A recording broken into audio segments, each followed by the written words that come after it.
On a mysterious world, 3 figures lay sprawled on a beach. 2 men and a woman. Judging by their appearance, they seemed to have been washed ashore by the sea, and all of them were unconscious. A young man dressed in a green robe was the first to wake up.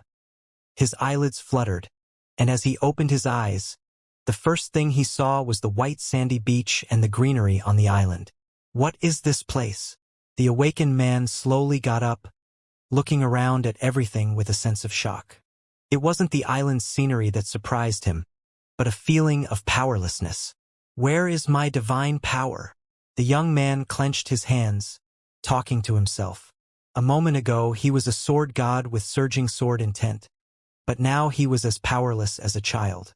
This man was none other than Jian Wushuang. He had entered this world together with a foreign woman and Xianxia. He had saved Xianxia in passing, while he intended to investigate the identity of the foreign woman and understand why she possessed the power of Wanlu. Unexpectedly, as he ventured deeper into the death cavern, he felt increasingly powerless. Even his near 7-star combat strength couldn't withstand it. He had planned to leave and send in a stronger incarnation to explore further. But at that moment, the death energy had seized him, dragging him into this world. After that, he lost consciousness completely. Upon waking up, he found all his divine power gone. He was left with a body that had been weakened countless times. At this moment, he was no different from an ordinary person. He couldn't even use the storage ring on his finger. The crucial point was that he had lost contact with the outside world. He couldn't communicate with his true self. This meant his consciousness was trapped in this world. Thinking back to the crazed demon that had been fleeing earlier, it was likely a cultivator trapped in this world as well. Thinking of this, he stumbled and fell onto the foreign woman. Gush! The foreign woman, pressed by his weight, opened her mouth and spat out a mouthful of seawater. After a few coughs, she also woke up. Jian Wushuang paid no heed, unable to fathom how, after entering this world, he would be stripped of his divine power. Now, his consciousness was sealed as well. Wasn't he trapped here for good? What should I do? Jian Wushuang became anxious. In the past, when he encountered such situations, he at least had a backup plan. For instance, the true spirit or the realm king could support him. But now, no one knew he was trapped in this strange world. No one would come to rescue him. He had to rely on himself. Without the guidance of his true self's mental power, the incarnations in the outside world would fall into slumber. Even his divine body in the void would be the same. He had really thrown himself into a pit of fire this time. Get off me! The foreign woman, now awake, found herself pinned under Jian Wushuang and pushed him away. She brushed the sand off her body with disdain, stood up, and unlike Jian Wushuang, she seemed not shocked but rather excited. It was as if she had returned to her homeland, taking deep breaths of the air. Jian Wushuang's brow furrowed. Although he had lost his divine power, his eyesight remained sharp. He wasn't a child. He immediately noticed that the foreign woman was very familiar with this place. Have you been here before? The alien girl turned her head and gave him a sidelong glance, mocking, "What's it to you?" She didn't care how powerful Jian Wushuang was in the outside world. In this world, it was useless. Without even looking at Jian Wushuang properly, she lifted her head and prepared to leave. Seeing that being soft didn't work, Jian Wushuang got up and chased after her, grabbing her shoulder. He spoke in a cold, harsh tone, "Since you won't talk nicely." Just as he was about to use force, he felt a strange power emanate from her. With a mere frown, she sent him flying back 100 feet, and he plunged into the sea again. He didn't lose his power? Jian Wushuang was stunned. Earlier, he had guessed that this world would strip people of their power, but she still had some kind of power. Though it wasn't divine power, the aura was still not that of a mortal. This confirmed his suspicion even more. Swimming to the shore, Jian Wushuang glared at the alien girl who was about to leave and shouted angrily, "Don't think I can't deal with you. If my avatar falls, I'll return to the outside world, and this entire great world will be doomed." This threat was not an empty one. He was ready to sacrifice himself, abandoning both his mental strength and divine power. However, there was one thing he didn't dare to gamble on, that if he fell, he wouldn't be able to transfer his consciousness to the outside world. That would truly be the end. But he gambled that she didn't know this. When the alien girl stopped in her tracks, he knew he had won the bet. "Are you threatening me?" The alien girl slowly turned her head, her gaze icy as she stared at Jian Wushuang.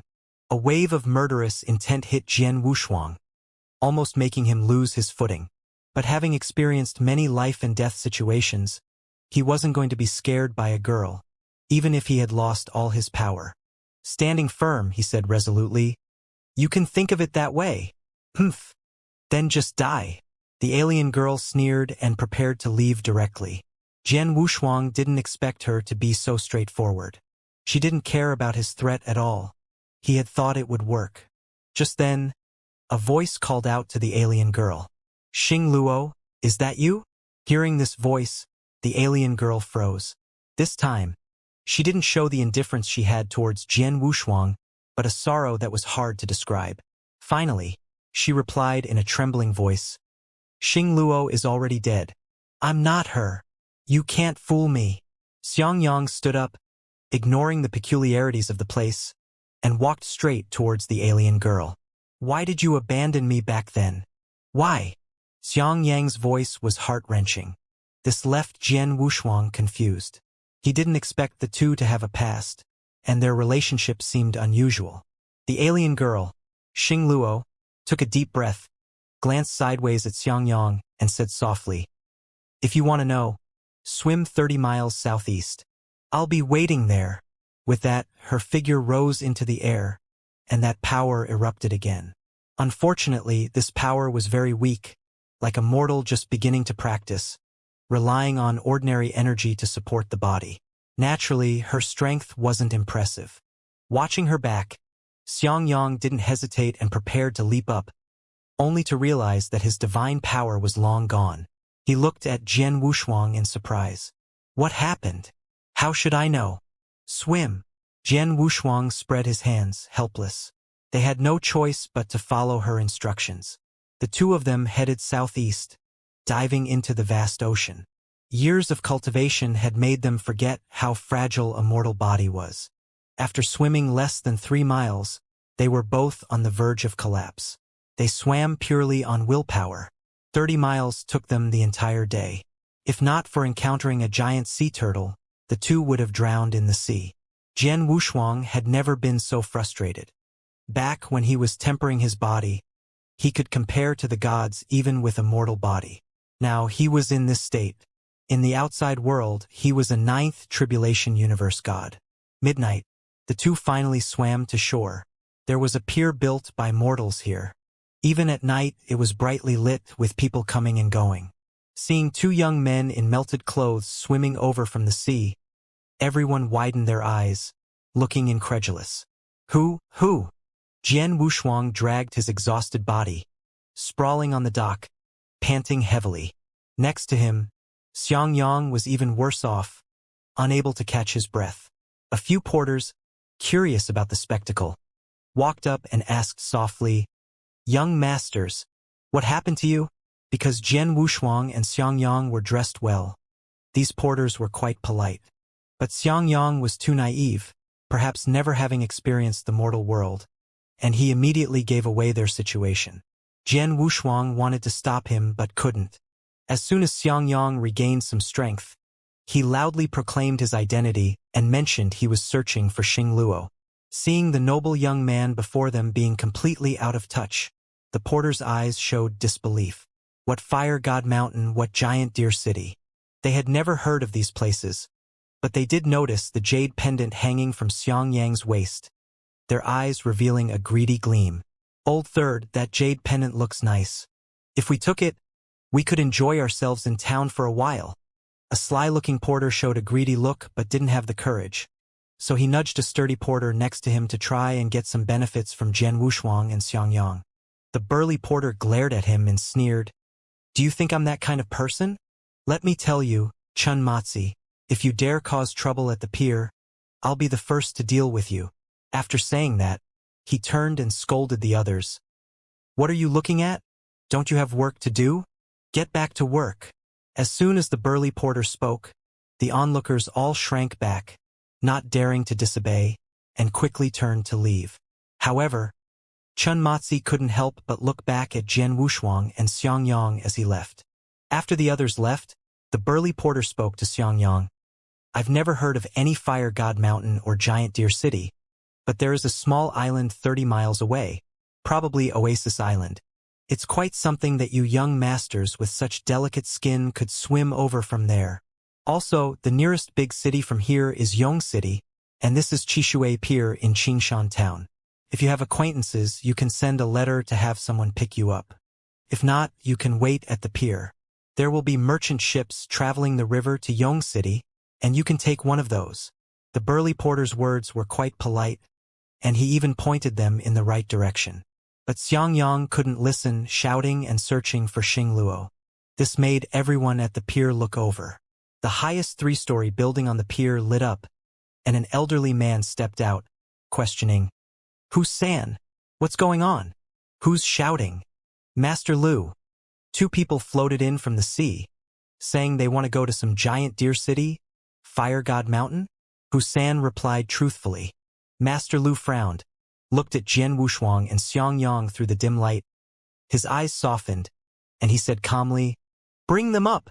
Upon hearing this, Xiangyang seemed to grab a lifeline, thinking the person upstairs knew about Giant Deer City. Jian Wushuang and Husan were dragged upstairs eagerly.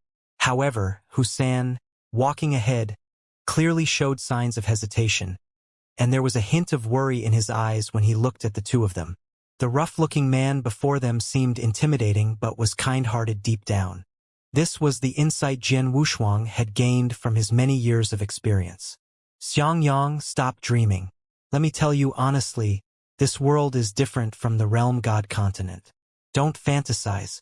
Be careful when we go upstairs and follow my lead. Jian Wushuang warned cautiously.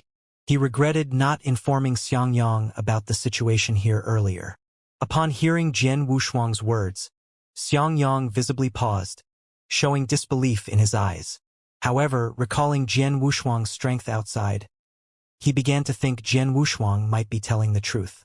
Otherwise, where had his divine power gone? Even his thought power was missing. By this time, they had followed Husan upstairs. Walking along the creaky corridor, they could see the vast ocean through the window. That was where they had come from. But now they couldn't fly, nor could they use mental power to investigate. They couldn't find an exit at all.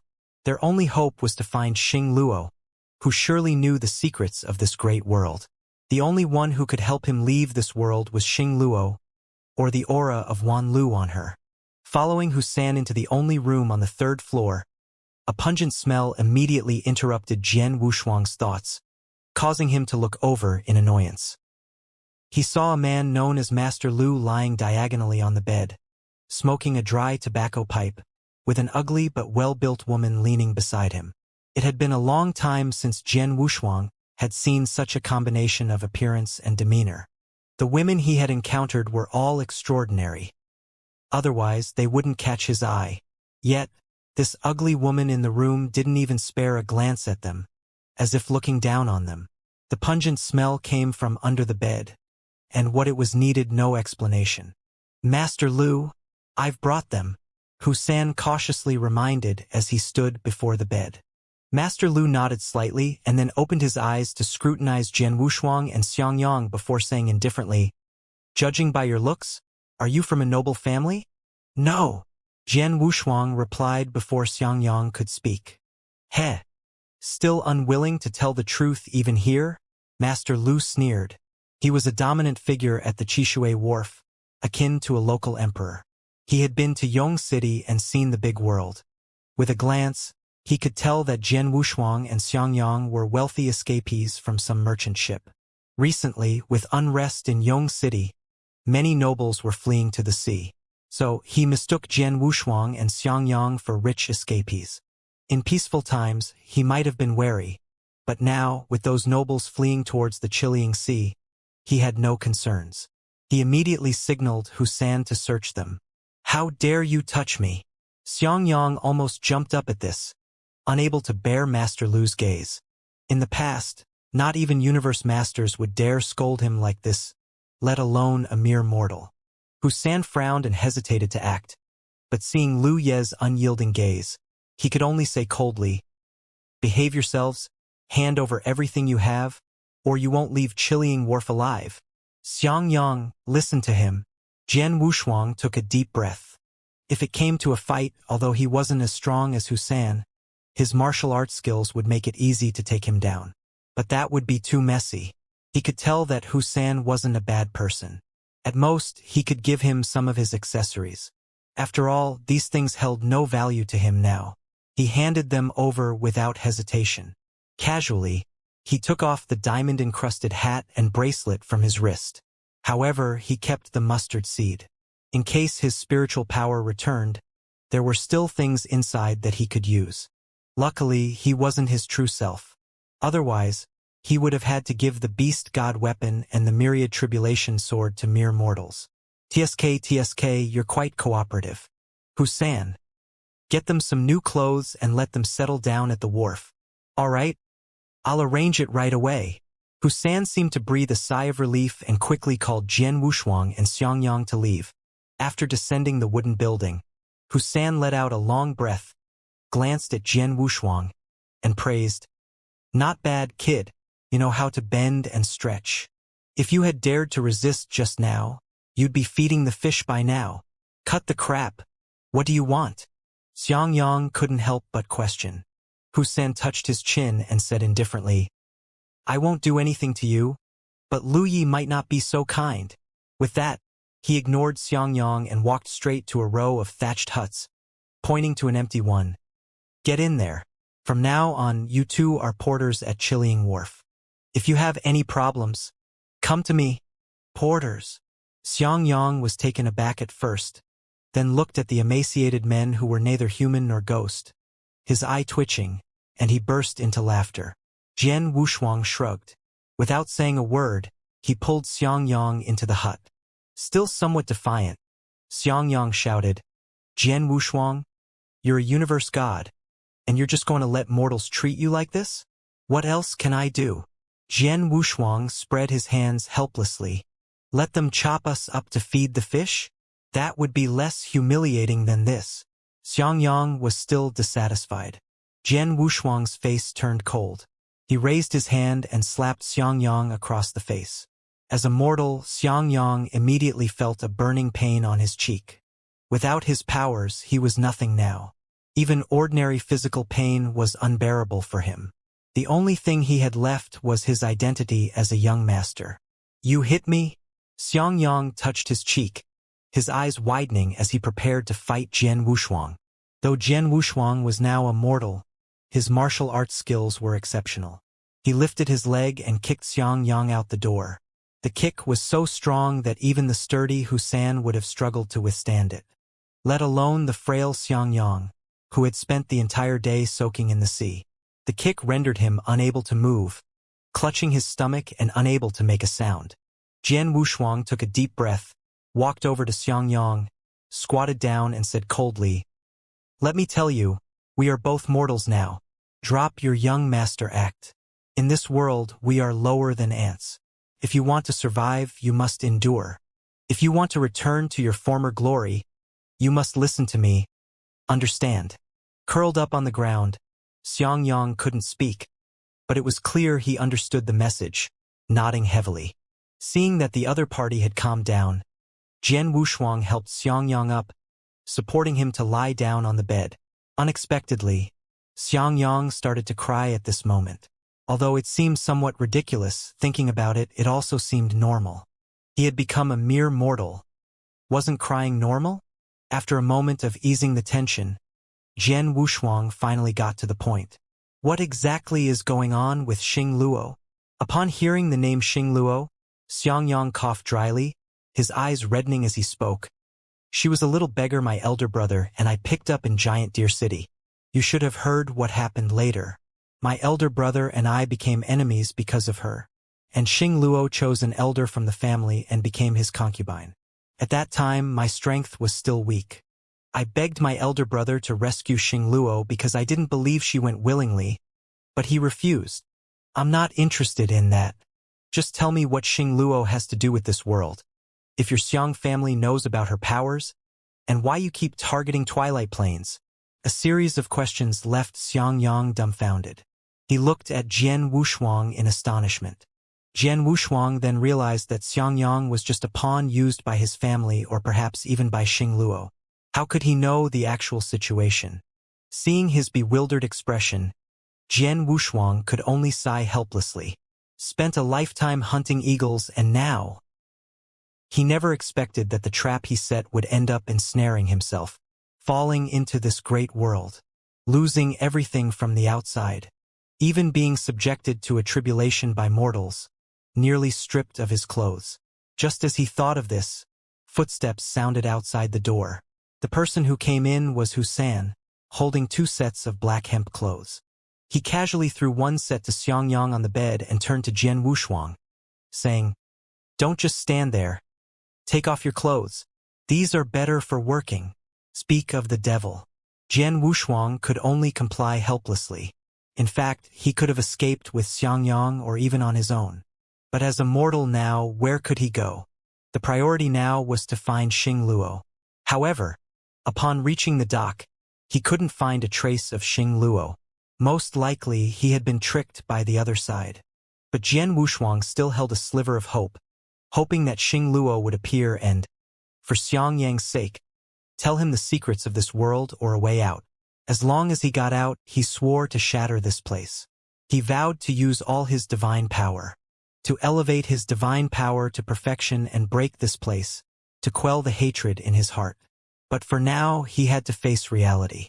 After changing clothes, Husan took away their original uniforms, leaving them with 2 hard and stale corn cakes. Neither of them could eat it, but their mortal bodies had already started protesting. They could only choke down the corn cakes with ice-cold water. Having been exhausted all day, the 2 went to sleep early. The next morning, before dawn, Husan's shouting woke them up. Opening his eyes, Jian Wushuang felt his whole body ache, worse than any life-and-death battle he had ever fought. Fortunately, Jian Wushuang's willpower remained. He forced himself to stand up. Xiangyang, however, was much worse off and couldn't get up at all. In the end, it was he who helped the other person up. They walked out of the small hut. Only then did they notice that a group of 20 to 30 porters had lined up, waiting to receive food in a small shed. The so-called food was actually a joke. A bowl of vegetable porridge with straw mixed in and a black bun. Having experienced it yesterday, neither of them held back, gobbling it down in a frenzy. Tiger 3, seeing this, smiled slightly, thinking that the 2 were quite adaptable and quick to blend in. All the arrogance from the previous day was gone. Their newfound humility amused him. The work of these porters in the morning was to carry sacks from the merchant ships docked at the pier. Each sack weighed at least 100 pounds. Despite Jian Wushuang's endurance, after several trips, he found it unbearable. He even regretted not escaping the previous night. Xiangyang was in an even worse state. After only 2 trips, he was completely exhausted and now hid in the ship, refusing to come out no matter what. It didn't take long for the overseer to notice. This person was not as easygoing as Tiger 3. He entered the ship, dragged Xiangyang out and gave him a whipping. None of the other porters who were coming and going stepped forward to help, nor did they even spare a glance. Jian Wushuang was no exception, observing coldly. However, his eyes occasionally swept around the surroundings. In truth, he rather enjoyed watching Xiangyang get beaten, hoping it might draw out Xing Luo. After all, the 2 of them did have some history together. The Xiang brothers had found her on the streets. He couldn't be so heartless as to let him die, could he? Just as Jian Wushuang was searching for Xing Luo's figure, a reprimanding voice stopped the overseer. It was a clear voice, sounding quite pleasant amidst the noisy dock. A young woman in green appeared at the foot of the stairs, walking towards the deck below with a frown. She complained, "Why are you hitting him? Miss Lu, this guy was slacking off in the cabin instead of carrying goods. If I hadn't found him, he would have slept till dark." the overseer said, kicking Xiangyang again. Lying on the ground, Xiangyang felt dizzy, and when he turned over, his eyes were muddled. Miss Lu, who had a kind heart, was the adopted daughter of Lu Yi, the dock's boss. She had also suffered through hardships growing up and couldn't stand to see poor people being bullied. She immediately had Xiangyang carried into her own room, asked someone to fetch medicine, and personally tended to his wounds. This beating wasn't in vain after all. For the next few days, Xiangyang didn't have to carry sacks anymore. However, Jian Wushuang had completely lost hope. Xing Luo didn't appear. Xiangyang sat dazed on the doorstep all day, as if he had gone mad. With only Jian Wushuang left, it became even harder to endure. One night, the wounds on Xiangyang's body had healed, but he still went to find Lu Susu every day to avoid the work of a porter. He only returned to the shack at night. Jian Wushuang was completely speechless and ignored him. He planned to escape in the next few days. After several days of research, he discovered that after the merchant ships finished loading, they would stay at the dock for a day and leave early the next morning. He could easily sneak onto those merchant ships leaving the dock the next morning. It didn't matter where the destination was. He couldn't stay here any longer. Even if he starved to death outside, he couldn't stay here doing pointless work. Sooner or later, the environment here would erode his will. When Xing Luo entered this world, she still retained a certain power, which meant that this world was cultivatable. It wasn't a completely mundane world. As long as he could cultivate, he could return to his peak. With his talent and perseverance from the outside world, he would leave this wretched place sooner or later. But before he could execute his plan, Xiangyang, unusually, returned to the shack early that night. Seeing Jian Wushuang lying on the wooden bed, looking at the moonlight through the window, Xiangyang first sighed, then said emotionally, "Jian Wushuang, did you ever think there would be such a day?" This sentence seemed to open the floodgates for their conversation.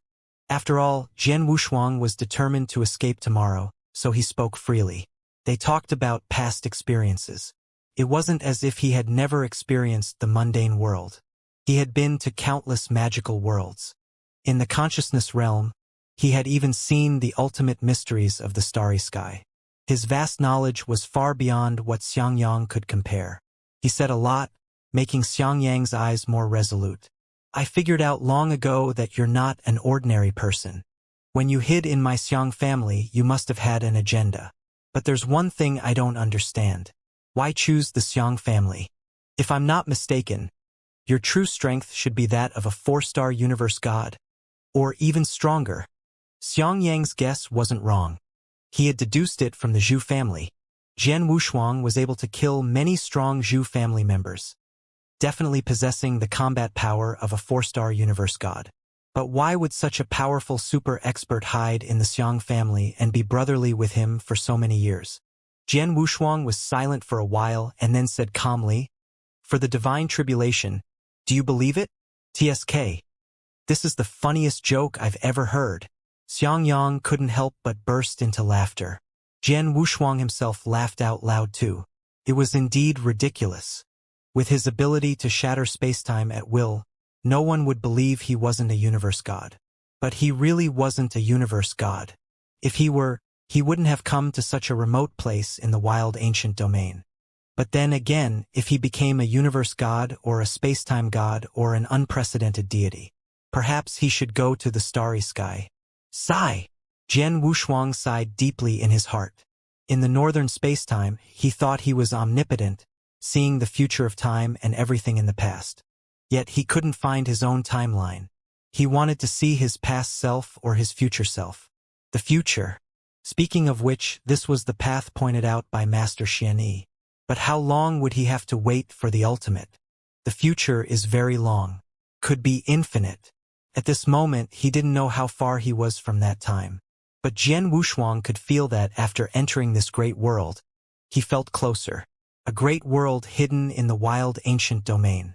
Hiding from an 8-star universe god was easy. Even a 9-star universe god couldn't discover it, which was normal.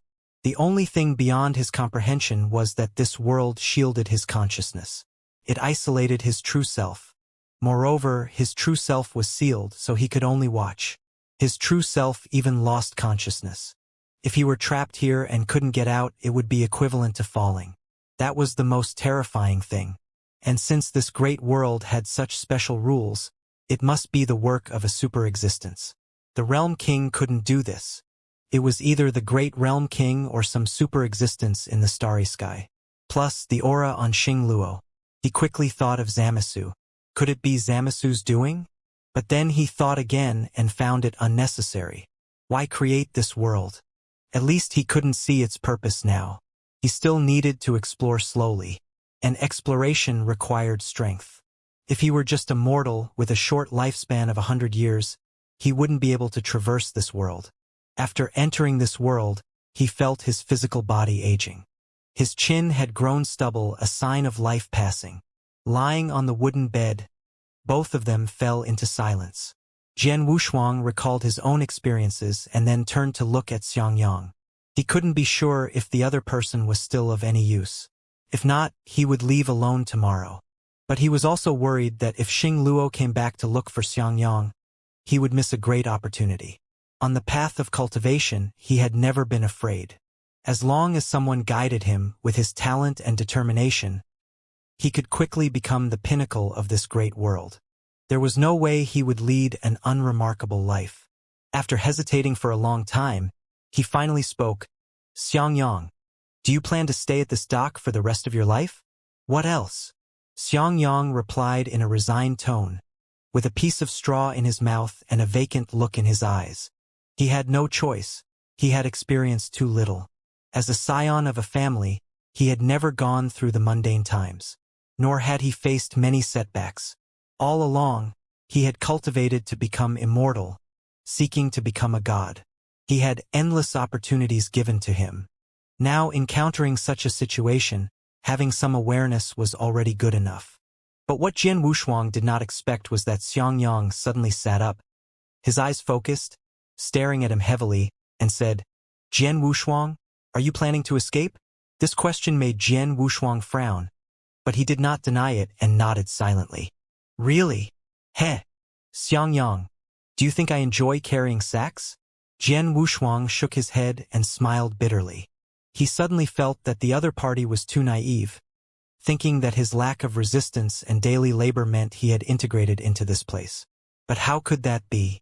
He had cultivated for so long, with countless people's expectations. How could he degrade himself to carry sacks? If this got out, it would be a laughingstock for many.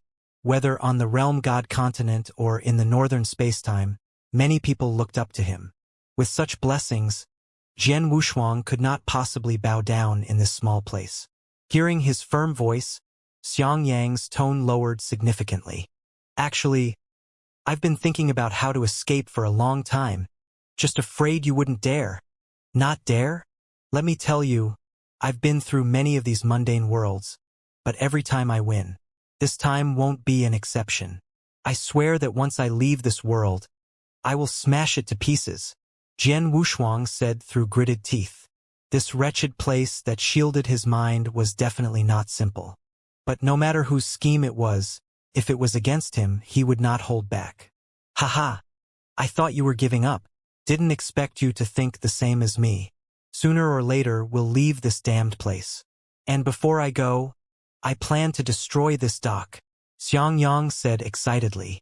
Destroy the dock? This revealed the difference between the two. Jian Wushuang wanted to destroy this world. Xiangyang wanted to destroy the dock that had caused him so much pain to vent his resentment. The plan, then, with so many people at the dock, we can't do it alone. Jian Wushuang shook his head and advised. As long as the Green Hills remain, there will be no shortage of firewood. Our top priority is to leave here first.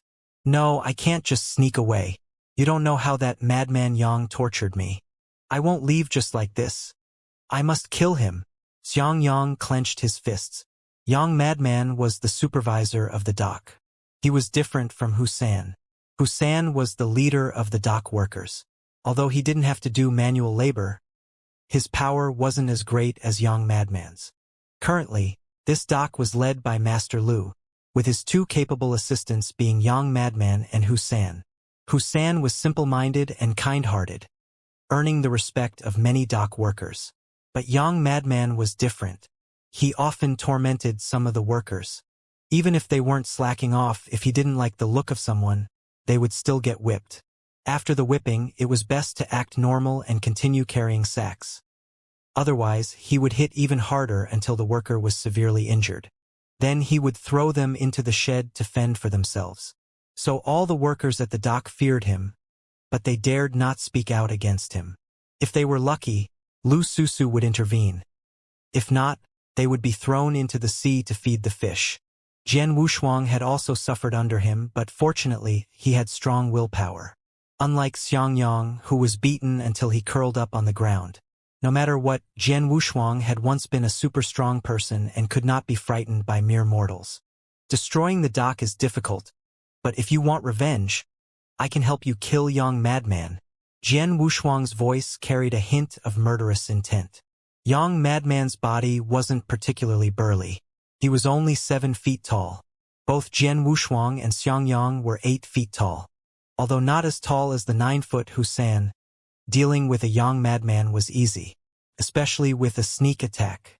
Upon hearing this, Xiangyang's eyes showed unwillingness.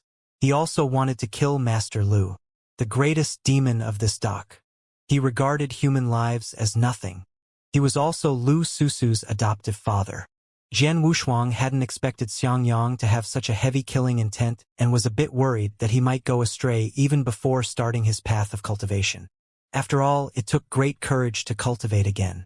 Jian Wushuang wasn't afraid because he had experienced it and was very experienced. But Xiangyang was different. In the future, he would certainly be a burden. But now he was still useful and he might attract Xing Luo. So he couldn't give up.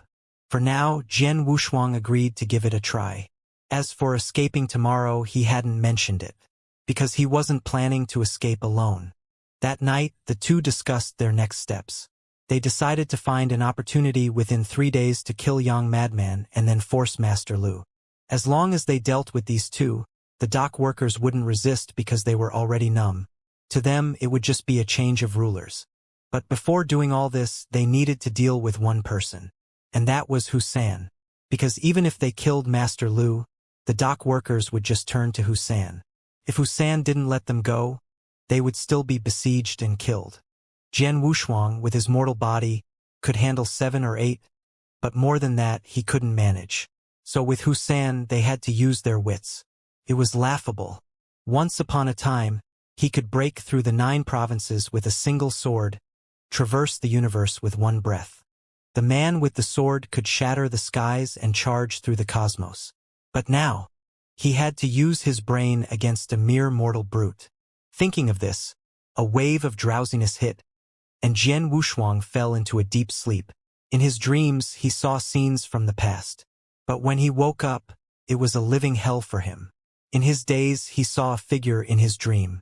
The figure had its back to him, but it had 1,000 attracting powers, making him want to go forward. But at this moment, he felt his legs twisting uncontrollably into a knot. No matter how he tried to walk forward, he couldn't break free.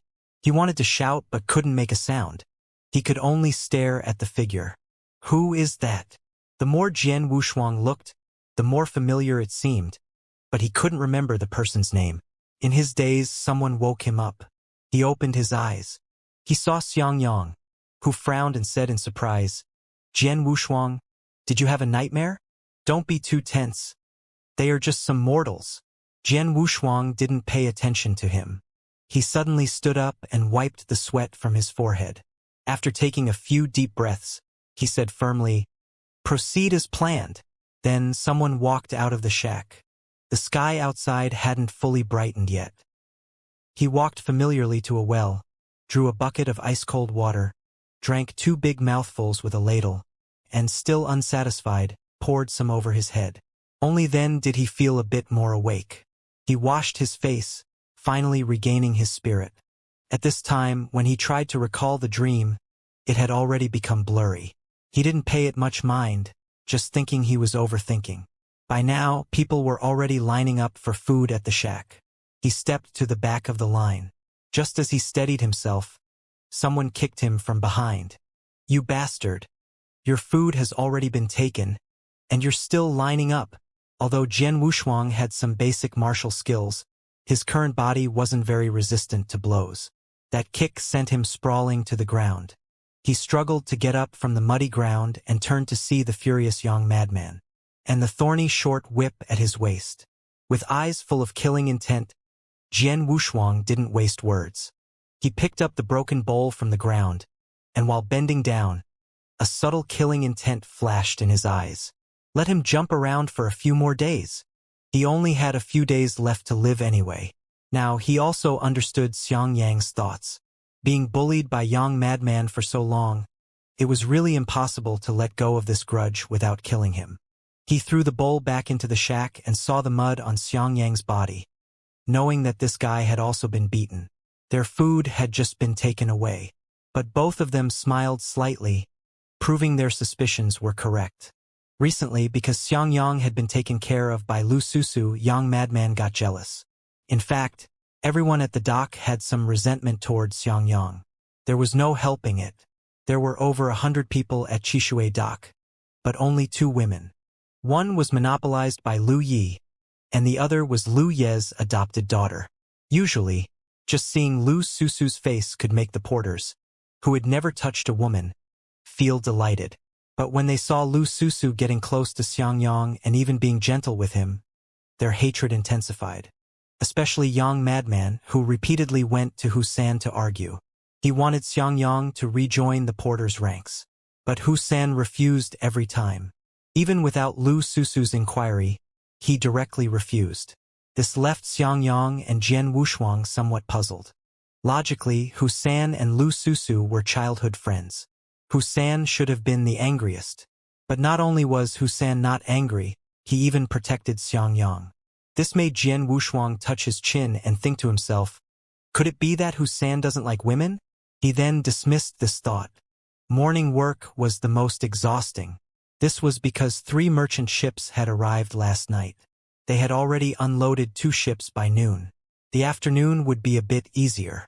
During the unloading process, some of the crew members on the merchant ships were discussing matters concerning Yongcheng. Jian Wushuang intentionally slowed his steps and perked up his ears to listen. Sigh, I didn't expect even the nobles of Yongcheng to start withdrawing. Could it be that the Jiang kingdom really can't withstand the annexation by the Yu kingdom? You don't know, do you? The young prince of the Yu kingdom married a princess. This time, the young prince is personally leading troops to attack the Jiang kingdom. It's bound to be unstoppable. That's right. The legendary young prince is a master capable of ascending to the heavens and diving into the earth. He can capture a city in a night and a province in 10 days. He's practically a war god. Hearing their conversation made Jian Wushuang raise his eyebrows. Jian Wushuang had no interest in the battles and killings of mortal kingdoms, but hearing about the young prince's extraordinary abilities piqued his curiosity. He couldn't ask directly, so he carried a sack and intentionally walked past the 2 men, muttering to himself, "Heh! Ascending to the heavens and diving into the earth? What a load of nonsense!" Provoking them was the best way to get them to talk. It worked everywhere. Sure enough, the 2 crew members immediately glared at him. Although they were all from the Jiang kingdom, they genuinely admired the young prince, and they immediately retorted, "You, a mere dock worker, know nothing. Just carry your sack. You could never understand someone like the young prince." The other crew member also retorted. Seeing they took the bait, Jian Wushuang intentionally sneered, "What? Have you seen him with your own eyes? You really are a stubborn fool. Let me tell you, when my brother and I traveled around, you were still hiding in some hole. Although we haven't seen the young prince in action, we've seen plenty of soldiers fleeing from the front lines in panic. They all say the same thing. Do you think they're all lying? All right, don't waste time with him. The ship captain is treating us to drinks in Qingshan town later. Let's get ready and go." One of the crew members said in a mocking tone, "That's right. Let's go enjoy ourselves. No need to waste time with a laborer who will never taste wine in his life." After saying that, the 2 turned and left. Jian Wushuang stood still for a moment with the sack on his back. Wine. He hadn't had any in a long time. But soon, very soon, he would leave this wretched place. At noon, Xianxia was inside with Lu Susu, whispering sweet nothings, looking every bit the part of a nobleman. In fact, he truly was. He was skilled in the zither, chess, calligraphy, painting, astronomy, and geography. Especially after enduring hardship, his fawning manner was even more laughable. He kept trying to make Lu Susu happy. Jian Wushuang, holding a cornbread, stood outside the door and coughed lightly, then walked towards his shack. After a while, Xiangyang returned to the shack alone. Entering the room, he took out a piece of pastry from his pocket. Made with lard, it smells great. Although Jian Wushuang felt disdain, his stomach was honest, and he quickly accepted it. So, did you find Husan? More than the food, he cared about this. Xiangyang sat on the bed and sighed. I did, but that guy is like a block of wood. I hinted, but he didn't understand a word. I can't just directly say we need to kill Yang Madman. I forgot about that. Jian Wushuang slapped his forehead. He had forgotten something important. This was the mortal world. And this dock was the lowest of the mortal world. Most people here probably couldn't even recognize 10 characters, let alone write their own names. Not to mention understanding hidden hints, they likely wouldn't comprehend them. Forget it. I'll handle this. Jian Wushuang said helplessly. Husan was a decent person and wasn't on their assassination list. But dealing with him wouldn't be easy. People like him valued loyalty and righteousness. He was practically Lu Ye's adopted son. It was not easy to make him betray Master Lu. The only breakthrough was Lu Susu. In the afternoon, when most of the work was done, Jian Wushuang found Husan on a merchant ship. However, Master Lu was also there. He couldn't approach, so he pretended to clean the deck nearby. After a while, Yang Madman also arrived. At this moment, Yang Madman was dressed neatly. Wearing a black suit, he came before Master Lu, didn't even glance at Husan, and cupped his hands towards Master Lu, saying, Lu Dang Tu, the matters in Qingshan town are almost settled. Tomorrow, I can accompany Susu there. This sentence made Husan's eyebrows twitch, and his emotions showed on his face. Obviously, he had some concerns about this decision. Master Lu, Susu is doing well at the dock. Why go to Qingshan town? You know the boss has always had an eye on Susu. Isn't this sending a sheep into the tiger's mouth? Forgot to tell you, the boss no longer has any thoughts about Susu. Master Lu is sending me to Qingshan town to prepare a house, because I'm going to marry Susu. Yang Madman said proudly. Master Lu nodded in satisfaction and said, The boss has already been handled by Xiaoyang. This dock is still under my control, and Susu following Xiaoyang is not a bad thing. Husan, you should be happy about this. But Husan wanted to say more, but Master Lu interrupted him. No buts. Susu is not young anymore. This matter is settled. After Master Lu finished speaking, he suddenly remembered something and reminded, Oh, right, Husan. Tonight you go with Xiaoyang and kill the kid who's been pestering Susu. The command left no room for Husan to argue. Yang Madman followed Master Lu off the merchant ship with a smug expression, leaving Husan alone on the deck. Jian Wushuang listened carefully and walked out from the other side of the deck. Seeing his appearance, Husan was taken aback, then helplessly said, Did you hear everything just now? Not a word missed. Jian Wushuang rolled up his sleeves, wrapped the dirty rag around his hand, and his eyes were icy cold. He believed that to deal with such brutes, he should knock them down first. What, you want to fight? Before Husan finished speaking, Jian Wushuang already made a move. It was almost a sneak attack. A kick landed on Husan's thigh. The kick caught Husan off guard. Moreover, he didn't expect that the usually weak-looking Jian Wushuang would be so clean and swift in his moves. Caught off balance, he almost fell. Fortunately, he was robust and raised his hand to subdue Jian Wushuang. But Jian Wushuang wouldn't use brute force. He dodged the attack and landed a solid punch on Husan's jaw. This punch was heavier, and Husan felt the world spinning. Jian Wushuang struck again, targeting Husan's unstable lower body, sweeping him down hard. Then he pounced, punching Hussein's chest several times. Then he wrapped his hands around Hussein's neck, choking him until Hussein's face turned red. His eyes rolled up, and his hands clawed and pulled, but he couldn't break free. In the end, with both hands slapping the floor, Jian Wushuang finally released his grip. The two of them lay on the deck, gasping for breath. Hussein, I could have killed you just now. You're ruthless enough. Jian Wushuang slowly got up, squatted on the ground, looked at Hussein and said, Hussein, have you thought about your future? Staying on this dock forever? Or being ordered around for the rest of your life? The string of questions left the already dazed Hussein unsure of how to respond. Now I give you a way out. Smack. Jian Wushuang took out a sharpened iron piece, wrapped with cloth strips around his hand. Very sharp. Help me kill young madman. What if I don't agree? If you don't agree, I'll kill you. By then, young madman will take Lu Susu away, and you will also die. Do you think Master Lu can suppress me? The previous threats hadn't moved Hussein at all.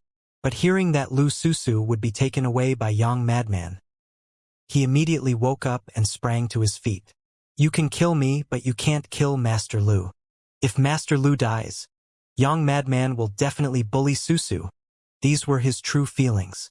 In fact, Hussein didn't care much about Master Lu's life or death, but as long as Master Lu was alive, he could suppress young madman. If Master Lu died, no one would protect Lu Susu. With young madman's personality, he might even sell Susu. Hussein, you wouldn't happen to like Lu Susu, would you? Jian Wushuang held the iron piece and took half a step back. Hussein's face turned even redder, and he quickly shook his head, saying, Susu doesn't like people like me. She likes those pretty boys like you and Xianxia. This inevitably made Jian Wushuang touch his own sunburnt face. Thinking of the once luxurious life, now reduced to this state of misery. Having fallen to this point, he had nothing left to consider. If you really care about Lu Susu, then do me a favor. You don't need to do it yourself. Tomorrow, help me and Xiangyang leave this dock. Then, I'll kill young madman and give Lu Susu to you. This condition was very tempting. Hussein didn't have to do it himself, and it would help him get Lu Susu. This time, Hussein was clearly moved. Seeing this, Jian Wushuang continued, Actually, Lu Susu already has feelings for you. This is what Xiangyang told me. He said Lu Susu likes people like you who are down to earth. You should also know that Xiangyang and I are not ordinary people, and there's no future between us and Lu Susu. By then, I'll let you elope with Lu Susu, and you'll never see us again. He wasn't deceiving him. Xiangyang couldn't possibly be interested in an ordinary girl. Even if he was, Jian Wushuang wouldn't let Xiangyang succeed. Otherwise, Xing Luo would ignore them even more. If Xing Luo was watching nearby, wouldn't that be even worse? So he came up with this plan. Give me some time. Hussein started to hesitate. Jian Wushuang didn't push further, putting away the iron piece, and said calmly, Give me an answer by tomorrow morning. If you're late, Lu Susu will be taken away by that pervert young madman. Think it over carefully. With that, he left the merchant ship directly. The first step was already done. He didn't believe Hussein would dare to expose this matter.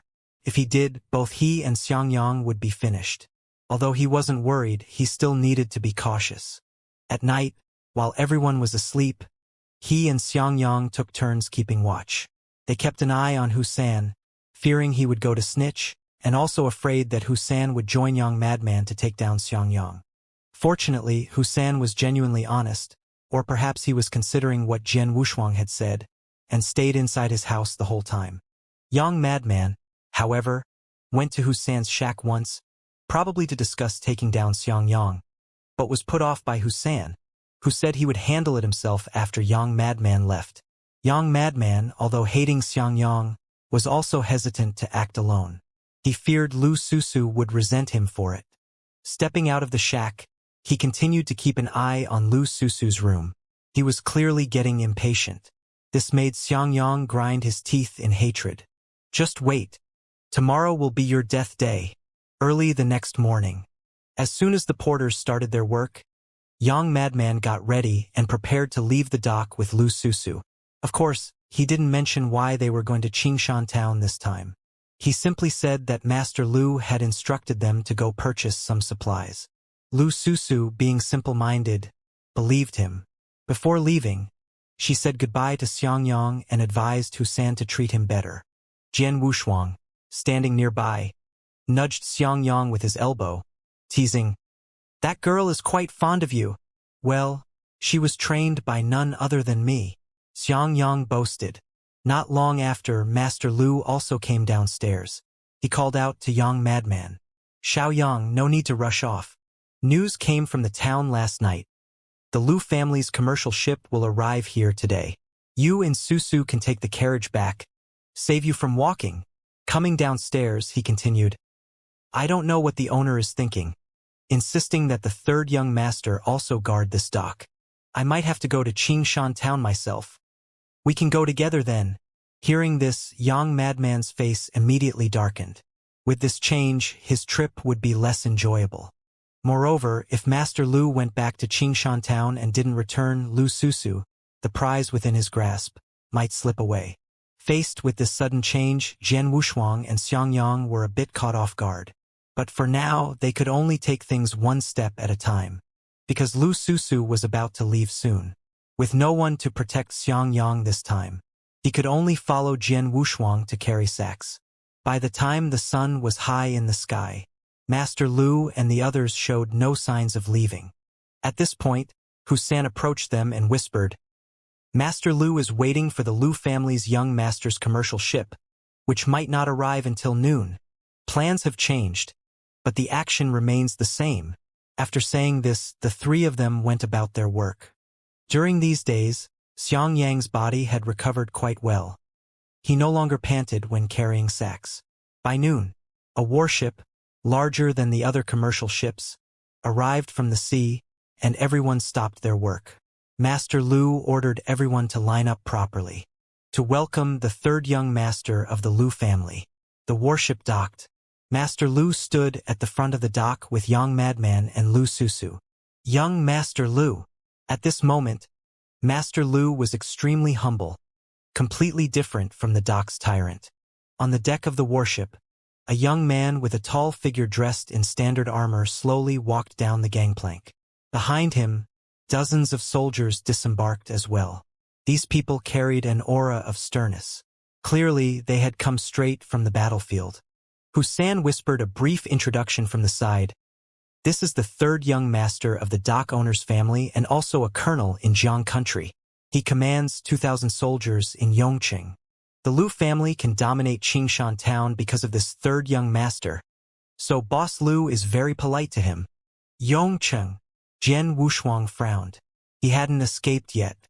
Why had the guard of Yongqing started to flee? He looked menacing but turned out to be a coward. "All right, don't worry about these people. Let's focus on ourselves. Once Boss Lu leaves the dock, we'll slip away too." "Understood." Husan nodded. This time he had truly made up his mind.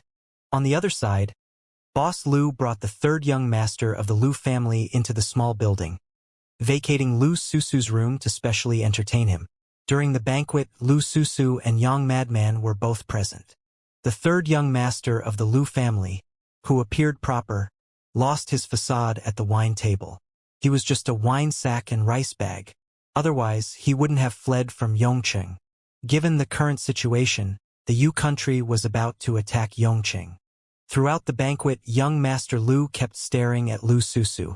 His intentions were so obvious that Boss Lu and young madman both understood what he meant. But Lu Susu was very resistant. She kept finding excuses to leave, but Boss Lu stopped her each time.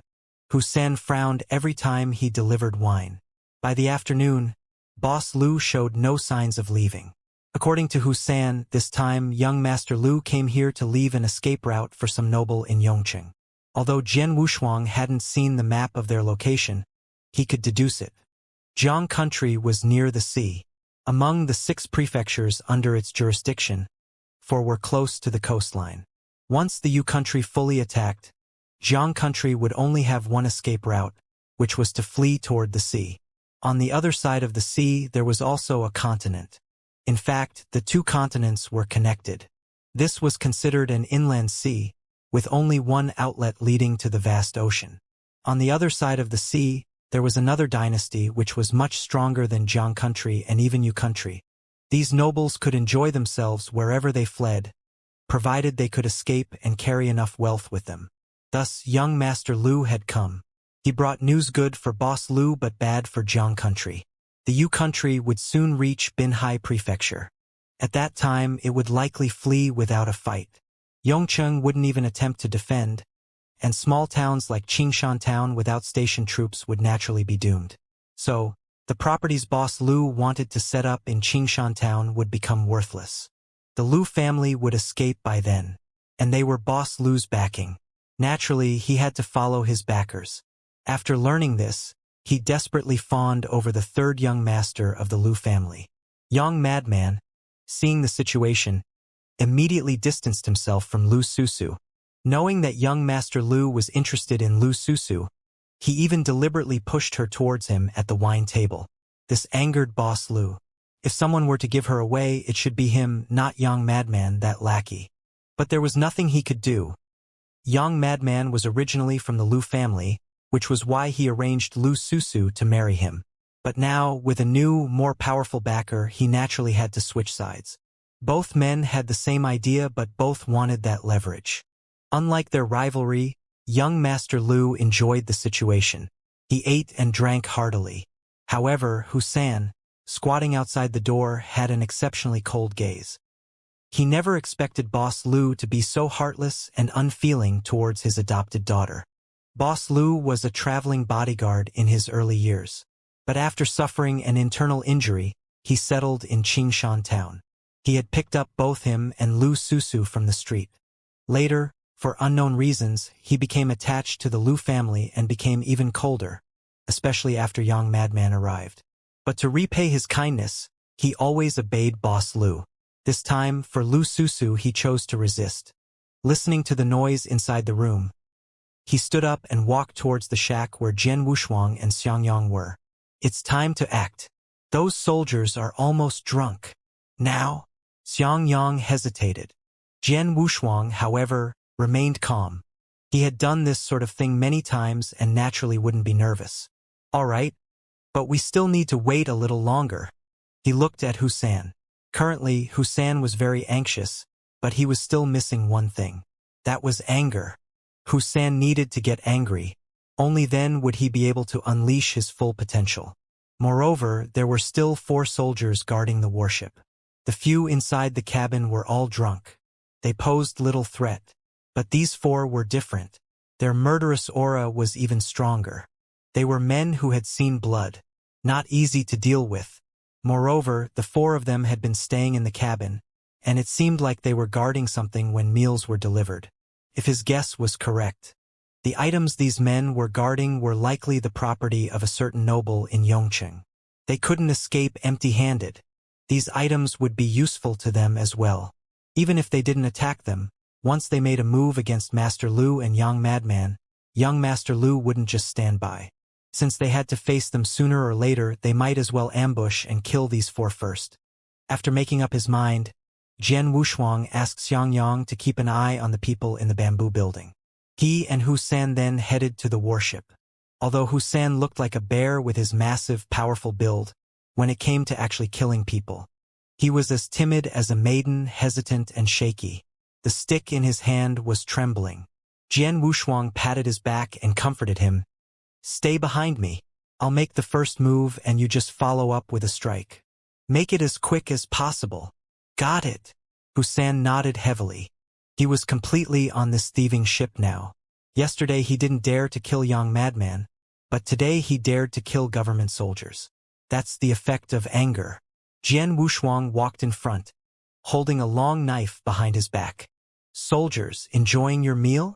Jian Wushuang quietly entered the cabin, causing the soldiers who were sitting inside to become vigilant and shout.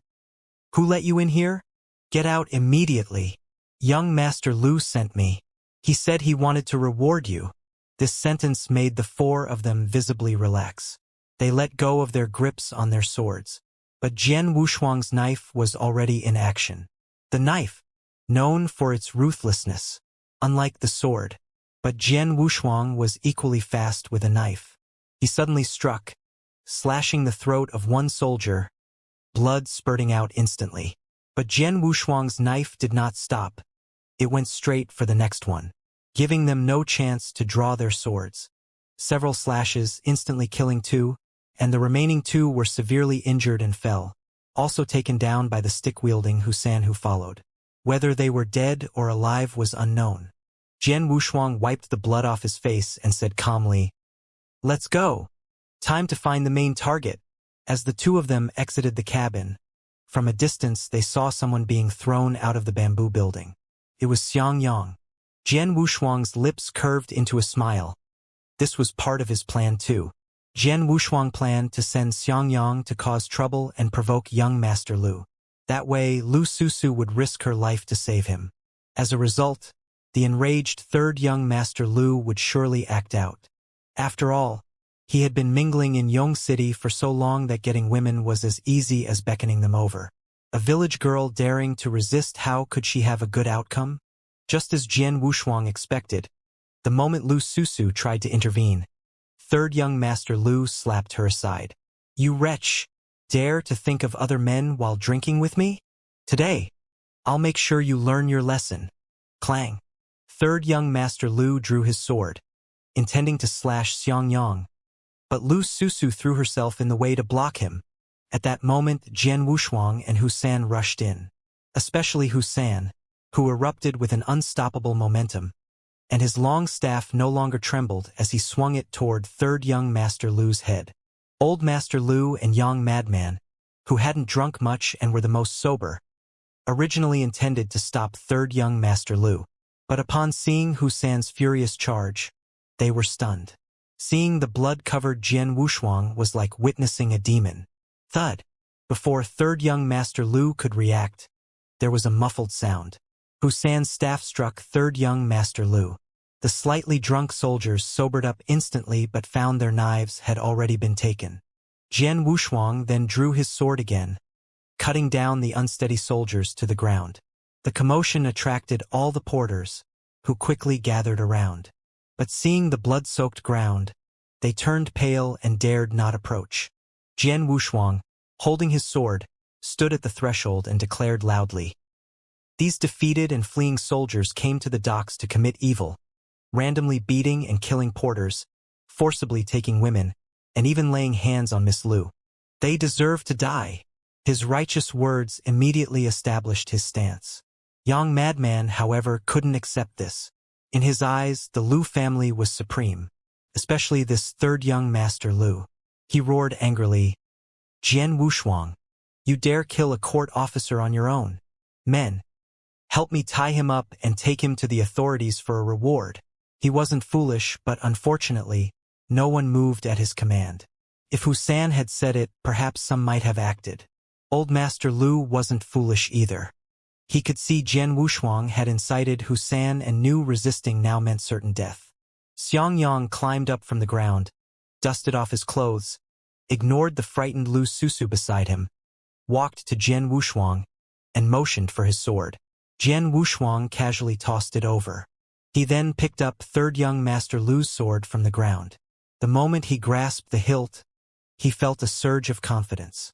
Even if faced with 1,000 enemies, he could cut them all down. That was the confidence of a swordsman. Even if reduced to an ordinary person, as long as there was a sword in hand, they could stand undefeated through the ages. Xiangyang's confidence wasn't as strong. Holding the knife, he walked toward young Madman. Young Madman, seeing this, hurriedly retreated. "You, what are you doing?" Xiangyang, gripping the knife, spoke word by word. "What am I doing? Of course, I'm killing you." With that, he stepped forward and slashed. Thud! The knife struck young Madman's face. Blood flowed down his face. Young Madman, who was used to bullying others, couldn't bear this and immediately screamed. The mix of pain and fear overwhelmed him. But Xiangyang showed no mercy. "Scream! Keep screaming!" Xiangyang seemed like a different person, slashing down again and again. This scene terrified the porters and Lu Susu, and even old Master Lu. The old rogue, who had roamed the Jianghu for decades, couldn't help but tremble. Compared to Xiangyang, he feared Jian Wushuang more. He didn't know when Jian Wushuang had incited Husan and could kill so many while remaining calm, especially after killing third young Master Lu, which meant no way out in the future. Unfortunately, he didn't know Jian Wushuang had many paths. At worst, he could flee. Killing an officer? Even if the Emperor of Jiang came, he would kill without hesitation. It wouldn't even make Jian Wushuang hesitate. Enough! Jian Wushuang shouted angrily. He stopped Xiangyang from venting his anger. It was almost enough. There was no need to keep flogging the corpse. Releasing the resentment was sufficient. Otherwise, excessive anger would harm the body and be detrimental to future cultivation. One had to learn to remain calm. No, there's still one more, Xiangyang said, raising his blade and walking towards Master Lu. You old bastard.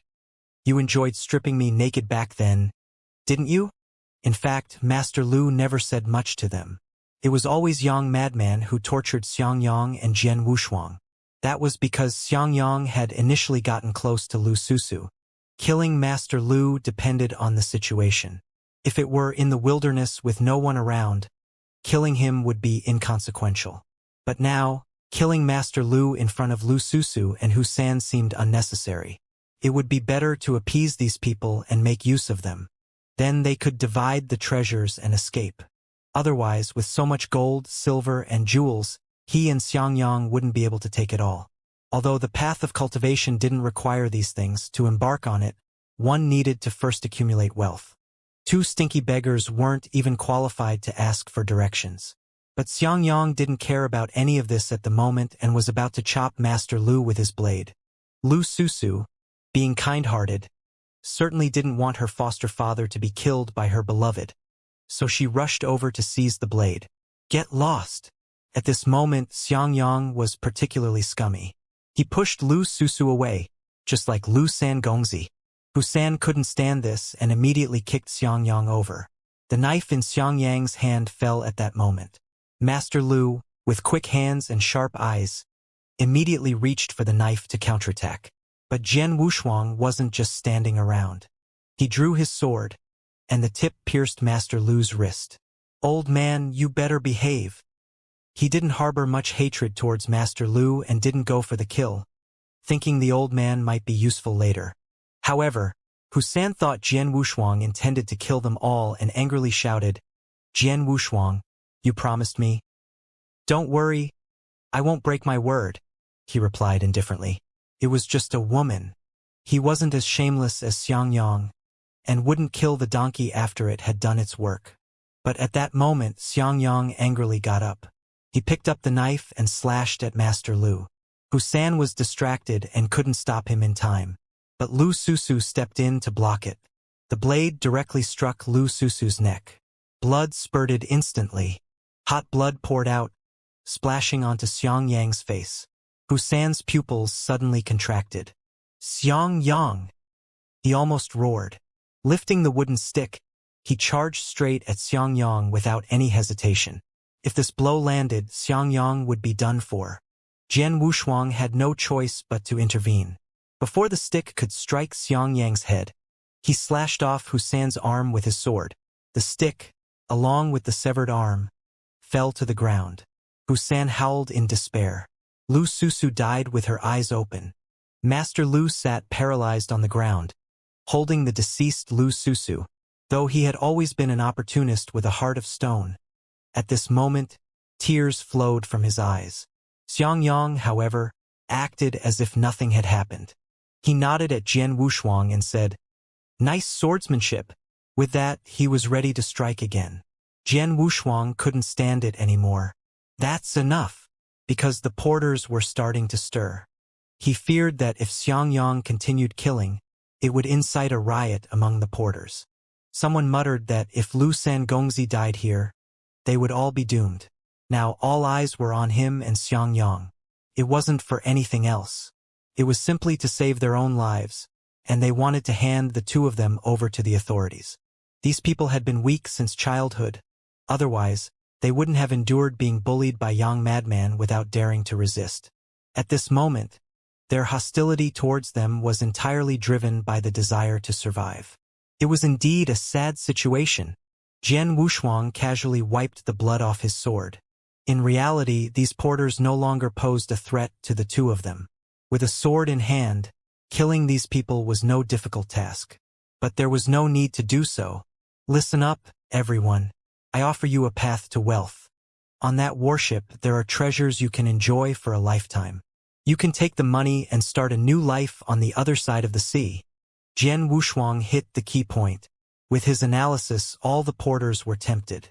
You are all unfortunate people with no parents, working here for meager wages. Why not just leave? Changing their situation was the greatest form of resistance. These people needed someone to guide them. With just a few words, Jian Wushuang convinced them. The key was that Jian Wushuang wasn't lying to them.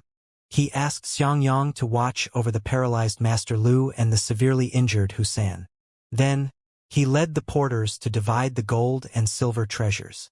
Jian Wushuang didn't take much, just a small boat, 100 taels of gold, and some valuable jade. The rest was distributed among the porters. With no one guarding, and with the gold and silver in hand, the porters became more active. They moved all the usable goods from the dock onto the ships quickly.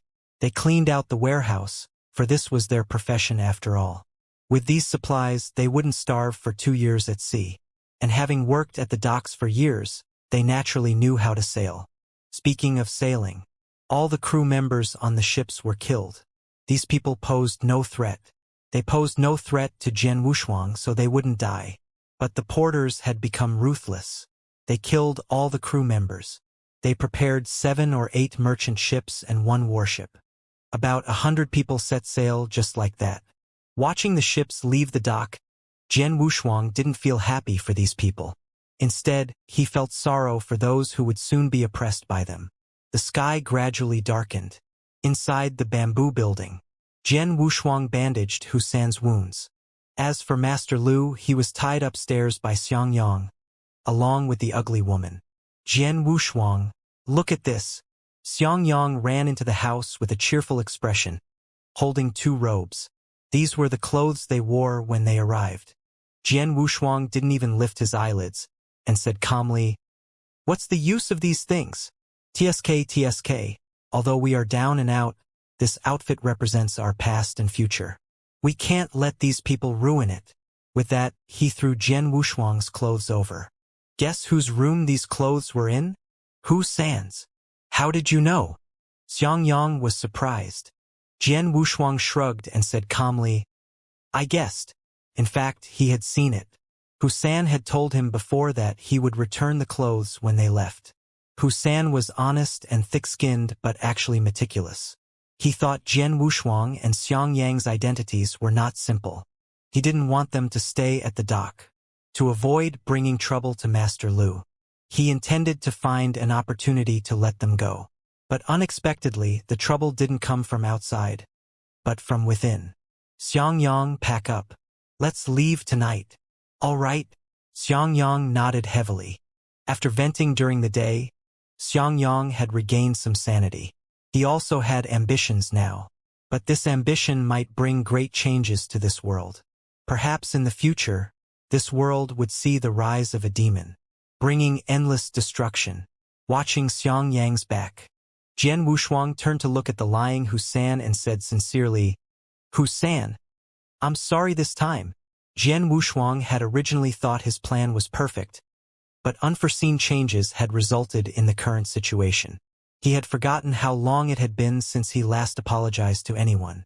The last time seemed to have been in the northern spacetime. At the Qishan temple, years had passed in the blink of an eye, and now he was apologizing to a mere mortal.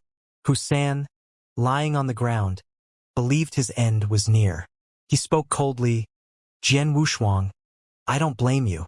Just kill me. You're overthinking it. If I wanted to kill you, I wouldn't have bandaged your wounds."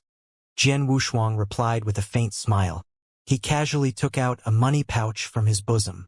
"There's 50 taels of gold inside. Once we leave, You can take Lu Yi and find a place to retire, or you can choose to roam the martial world alone, Jian Wushuang said, then took a jade pendant from his honorific robe and solemnly added, I owe you a debt, which I will repay. If you die, give this pendant to your closest kin.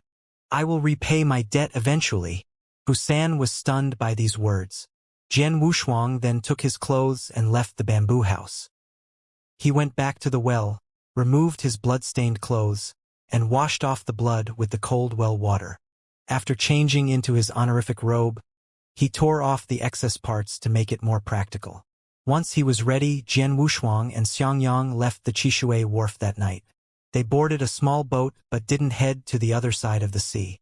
The so-called paradise of the Tang dynasty was not their destination. Instead, they traveled upstream towards Yong City.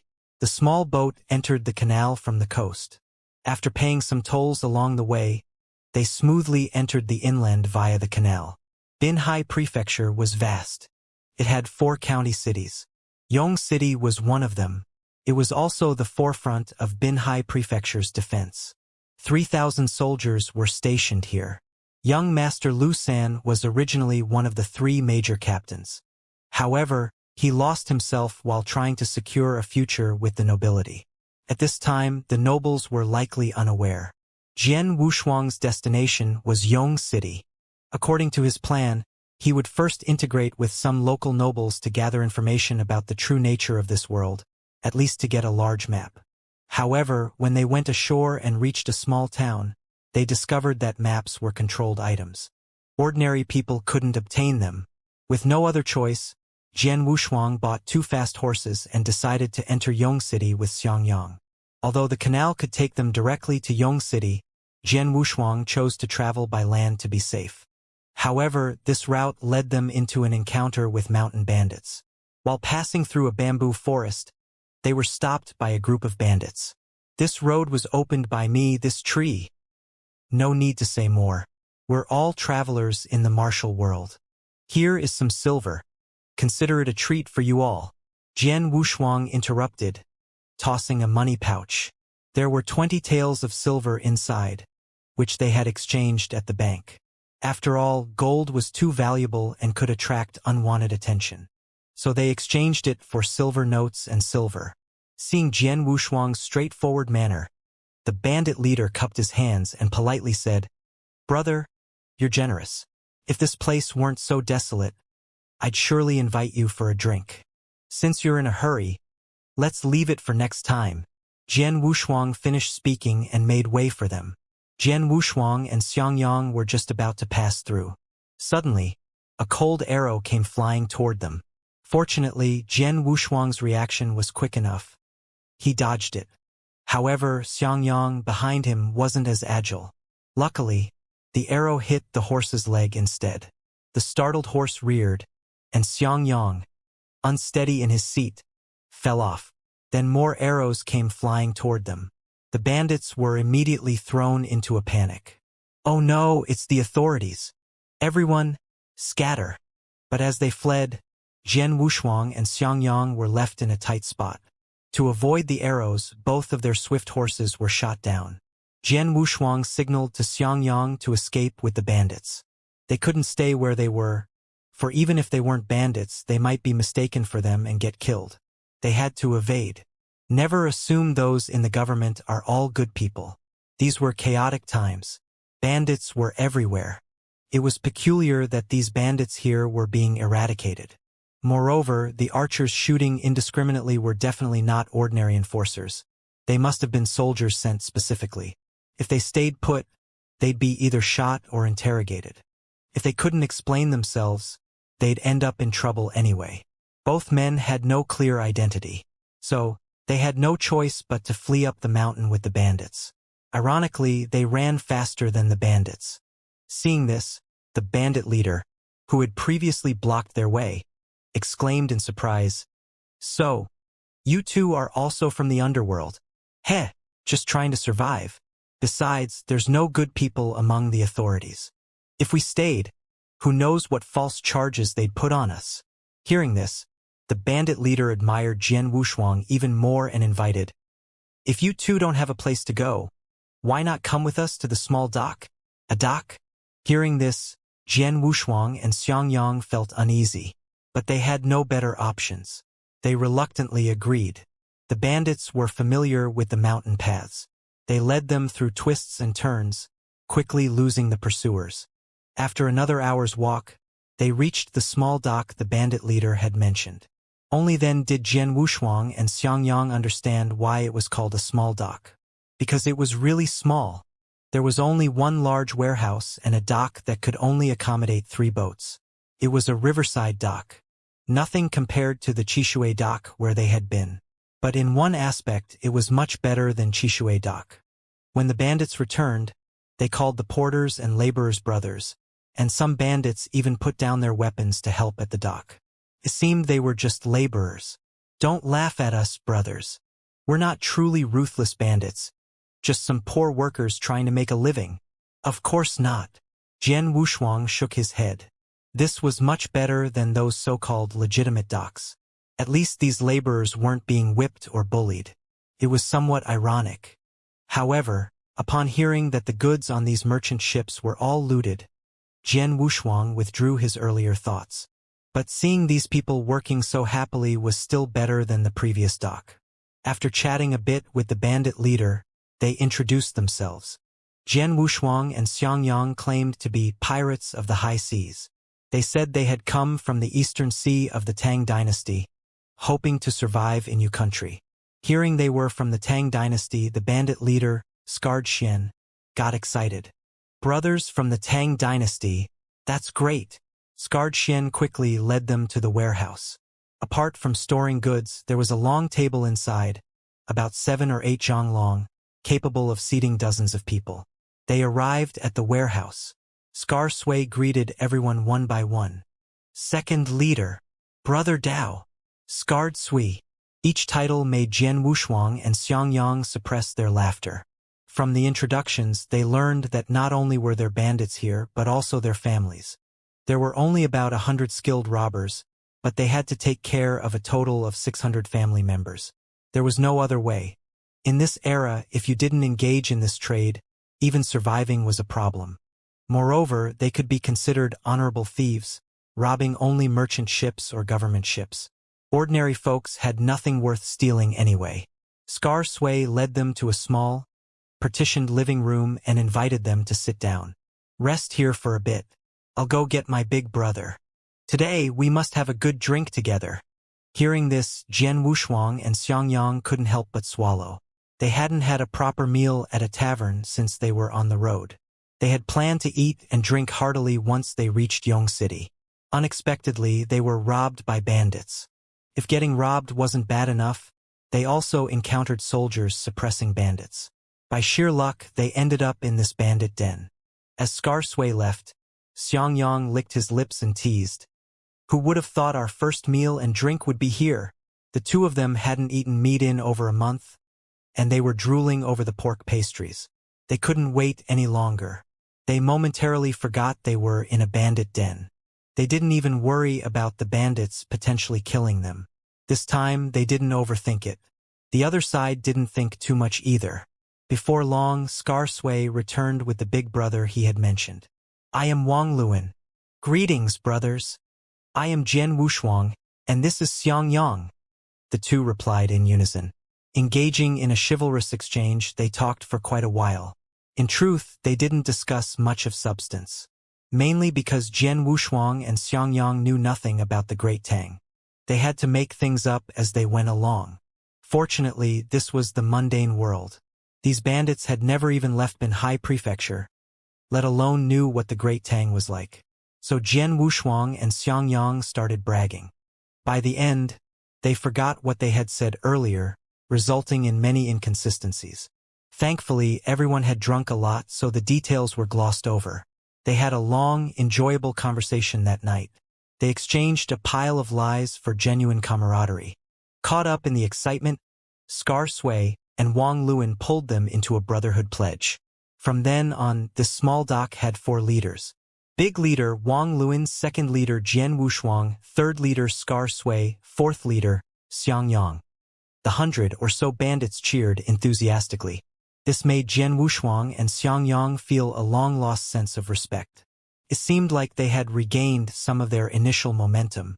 Besides these matters, they also understood some things about the current Binhai prefecture. For instance, of the 4 major cities, only Yongqing had stationed troops. The other 3 major cities had long been emptied. They had all fled along the sea to the Tang dynasty, to take enough treasures with them before they left. The canal was busy transporting the belongings of the dignitaries day and night. That's how they were able to make a fortune and support hundreds of people. The reason there were officials and soldiers suppressing bandits during the day was because they had robbed the dignitaries of their gold and silver. Upon hearing this, Jian Wushuang used his eloquence to restore some confidence in these people. Brother Wang Luan, you can't say that. Think about it. This gold and silver is the fat and marrow of the people, plundered by the dignitaries from the common folk. It's only right for us to rob it back. In the future, not only should we rob, but we should rob more, build ourselves bigger and stronger. How can 100 or so people be enough? We need to expand our team, make the small dock into a big dock. Didn't you mention that blood port upstream? Let's rob it the same way. His words ignited a fiery passion in everyone. A vast blueprint also unfolded from his mouth. First, rob Sha family town, then seize Sha family port, and then go north to take the entire blood port.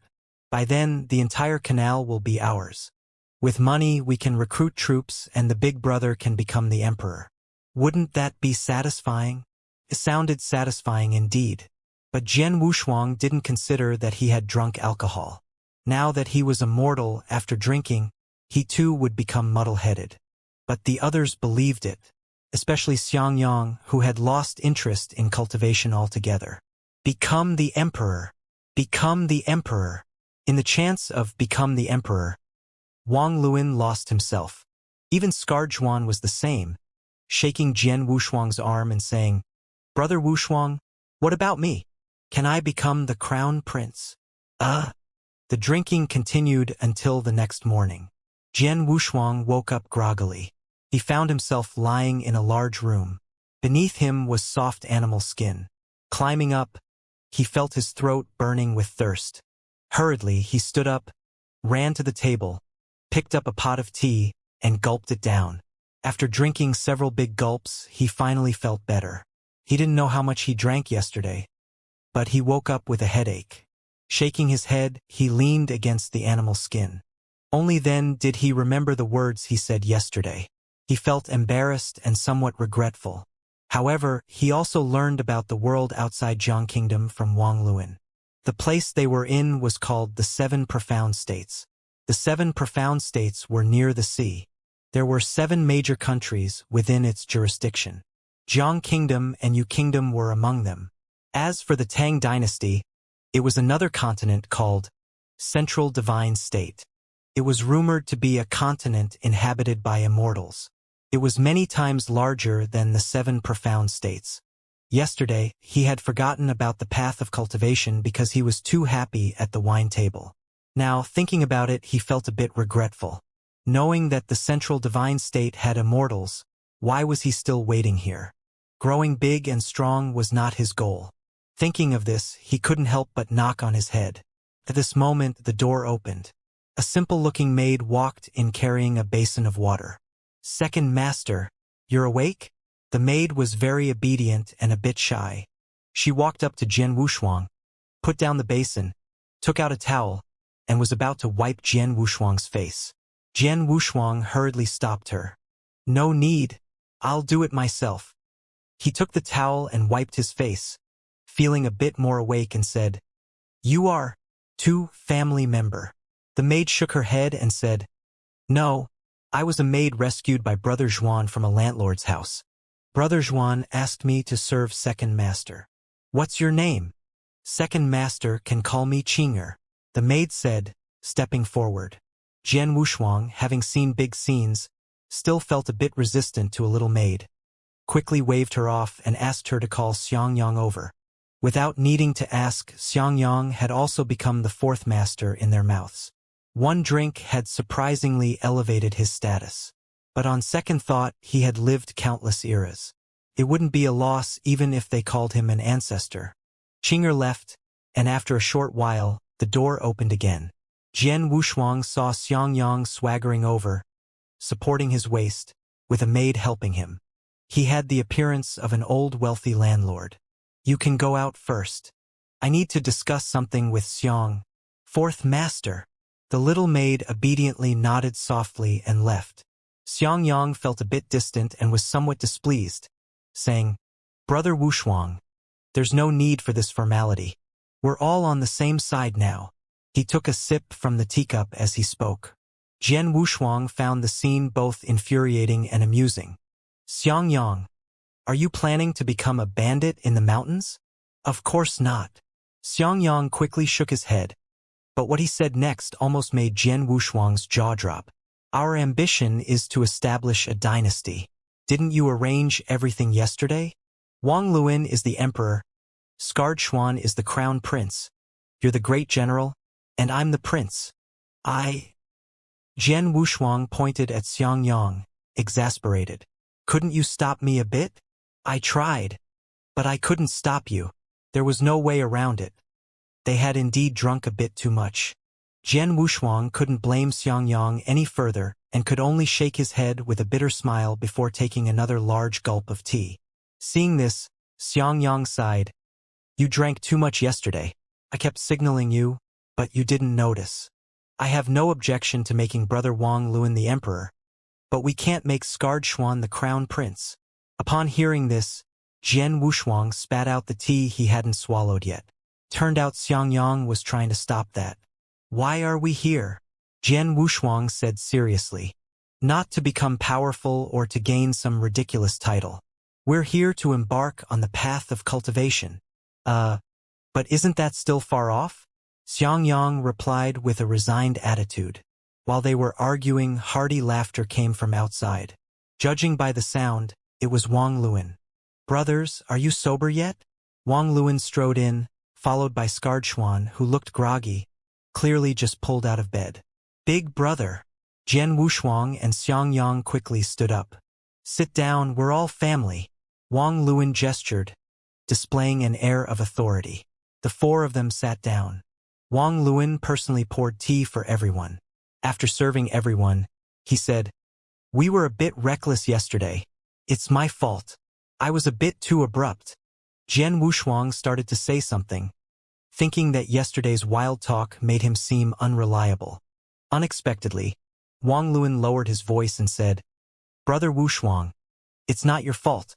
We just shouldn't discuss such things in front of so many people. We need to close the doors and talk among ourselves. Hearing this, Xiangyang and Scarred Xuan were no longer sleepy, especially Scarred Xuan, who was still concerned about his position as the crown prince. I've already sent brothers to scout out Xianxia town. The authorities there don't have many people, but Xianxia town is indeed a strategic location. If we can take it, we can control 20% of the merchant ships passing through, which is enough to expand our forces by 3,000 men. Wang Luin spoke confidently. It was clear that yesterday's discussion had also spurred him into action. He genuinely believed they could accomplish something great. His charisma was undeniable, and his subordinates at the small port greatly admired him. Yesterday, when Wang Luin declared Jian Wushuang and Xiangyang as the new leaders, everyone had no objections. Of course, some people might feel dissatisfied, and it would be up to Jian Wushuang and Xiangyang to resolve this. Hearing the discussion about Xianxia town, Jian Wushuang began to ponder. They had passed by that area. Their boat was also left there, although they hadn't stayed long, but Xianxia port was one of the 6 ports on the canal. After taking control, they could indeed seize 20% of the merchant ships. But there was also a problem. There were still 5 other ports. If merchant ships used the other ports, they would essentially be guarding an empty port. Moreover, the nearby official roads could be used to dispatch troops at any time, allowing them to be taken down easily. The greatest benefit was that Xianxia port connected to the downstream Qishui dock. From there, they could prepare and then head to the sea. In other words, if they took Xianxia port, the goods they seized would all belong to the powerful and wealthy. These influential people would never let them off. they would definitely send troops to exterminate the bandits. Not to mention Xianxia port, even a small dock doing such things would attract the extermination of bandits by official troops. If they took Xianxia port, they might be surrounded and exterminated by elite troops dispatched by the bigwigs of Yongcheng. This was truly a risky endeavor. After outlining the benefits, Wang Luan confidently said, "I forgot to mention, the reason why we always manage to rob the nobles' ships at the small dock is because I have someone inside helping us." Inside, Xiangyang, intrigued, began to think, his eyes lighting up with surprise. "Big brother, you must have bribed a significant figure in Yongcheng, right?" "To be honest, indeed, a major figure is supporting me. Otherwise, with all the gold and silver we've robbed, I could have expanded, but I feared this big figure's suspicion, so I didn't dare to expand. But with two brothers here, I can go all out." Wang Luan's eyes revealed madness and a grand ambition. Wang Luan was not very old, just over 30. He had attended private school for a few days and knew when to make his move. Actually, without Jian Wushuang's remarks, he had been contemplating whether to expand his forces and secure wealth during the chaos. How long could a bandit remain one? He had a family to look after and couldn't keep hiding forever. Moreover, the Yu Kingdom was about to invade. Pacifying the world was only a matter of time, and then they would have no place to survive. To secure a future, they had to prepare early. Initially, when he heard Scarred Xuan say Jian Wushuang and Xiangyang came from the Great Tang, he was very excited, because he could arrange for his family to go to the Great Tang and use the money from their raids to buy property. When the Yu Kingdom invaded, he could leave without any worries. But now he changed his mind. If he could do well in his hometown, who would want to leave?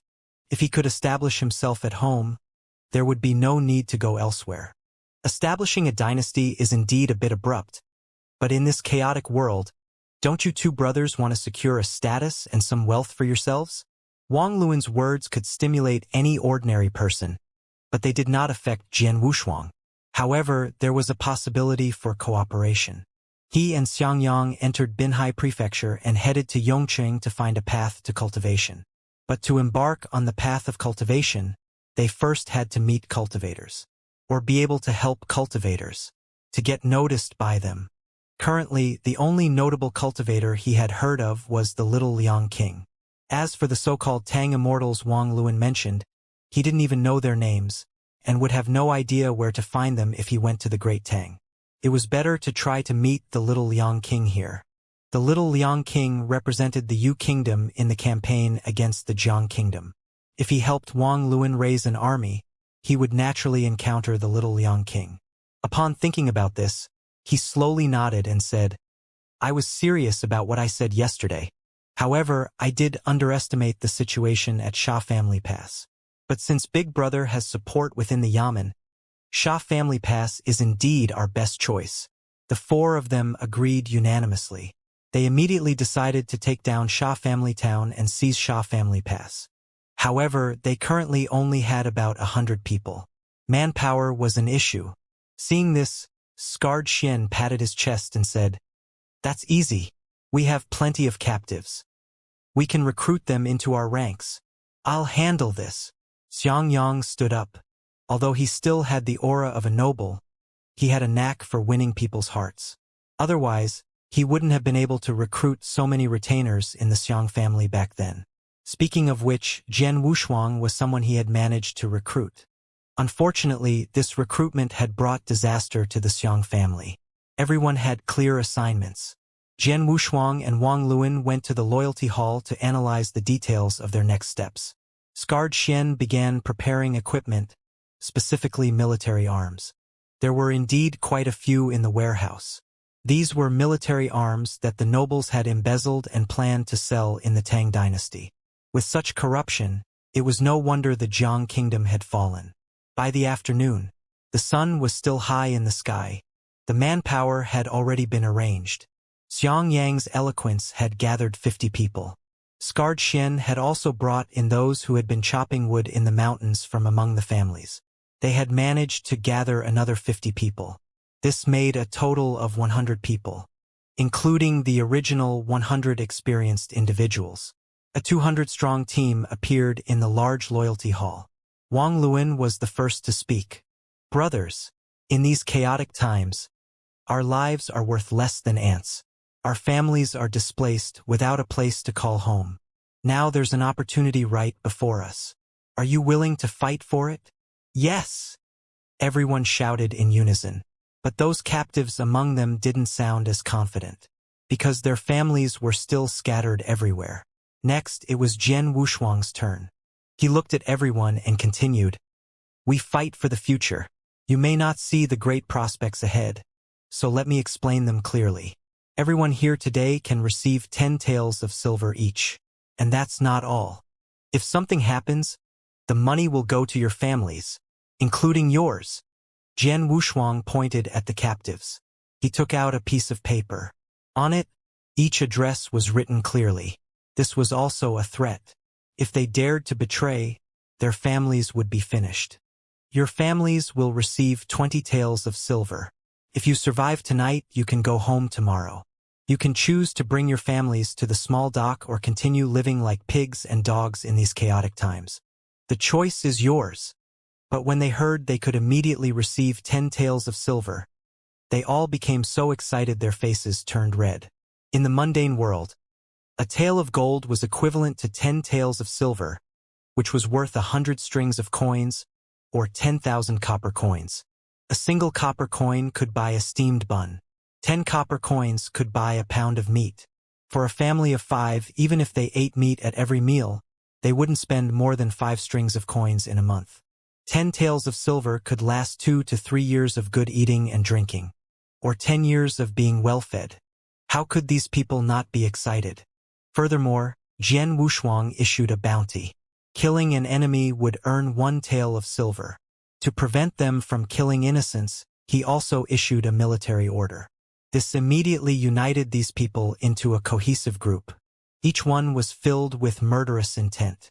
This set of rules made Wang Luan highly admire Jian Wushuang.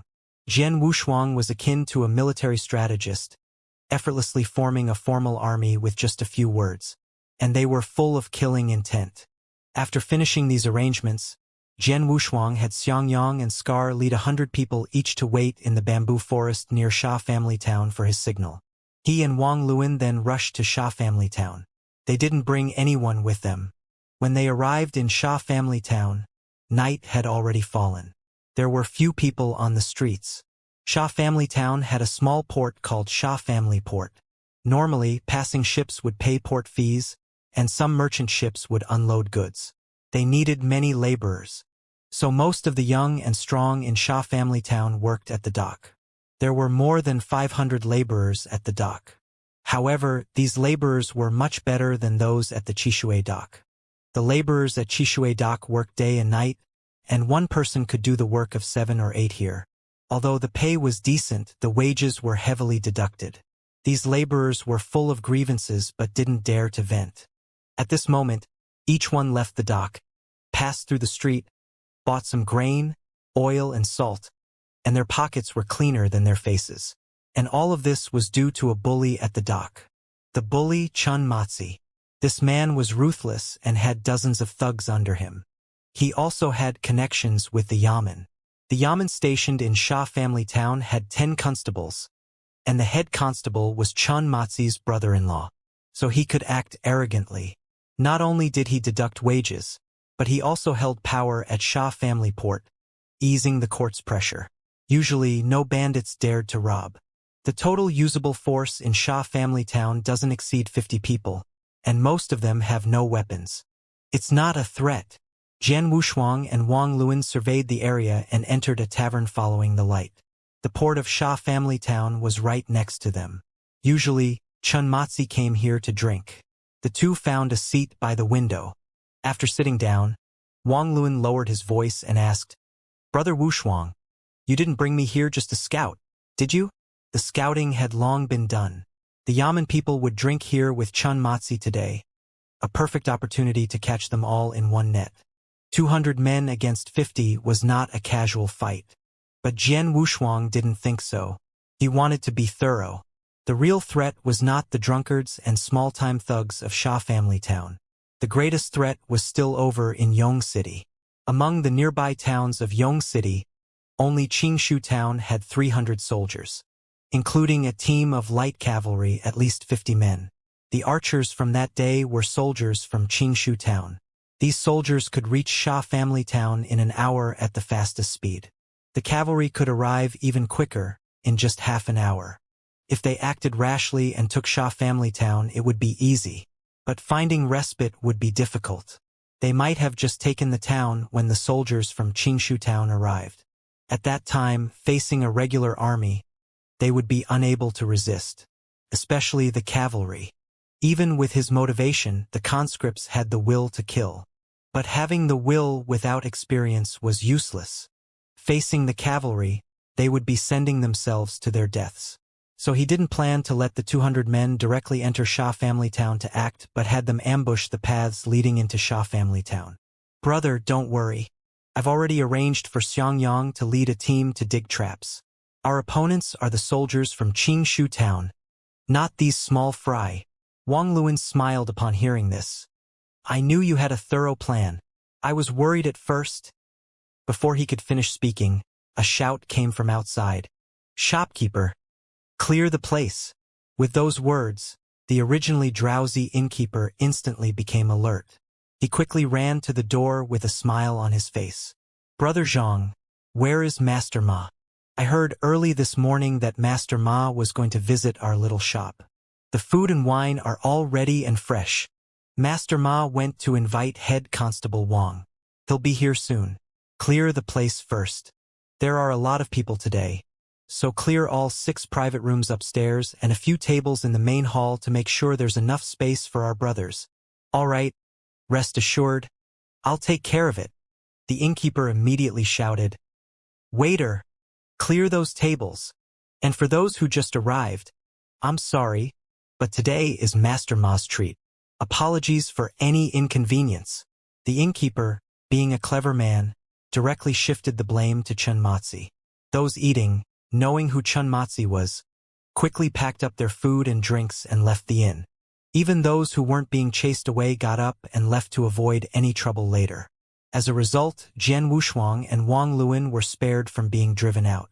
They continued to eat and drink at their leisure. After about the time it takes to burn a stick of incense, they heard a commotion outside. Chen Matzi swaggered into the inn with his brother-in-law, Head Constable Wang.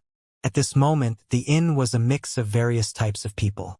There were those who had returned from ancestral lands, like Jian Wushuang and Wang Luan, who were bandits and robbers.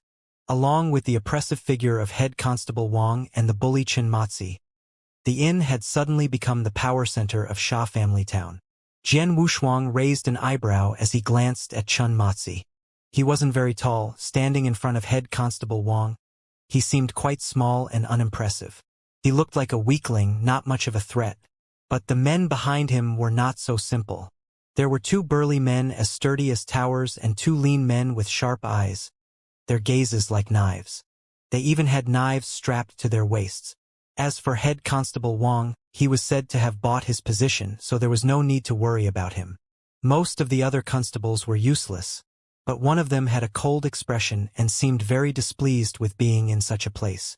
Only this person was considered an outlier among the constables. From his walking posture, Jian Wushuang could tell that the man was a practitioner. He definitely had some skills. Moreover, among the constables, only this person carried a steel knife. The knife never left his side. He was a ruthless person.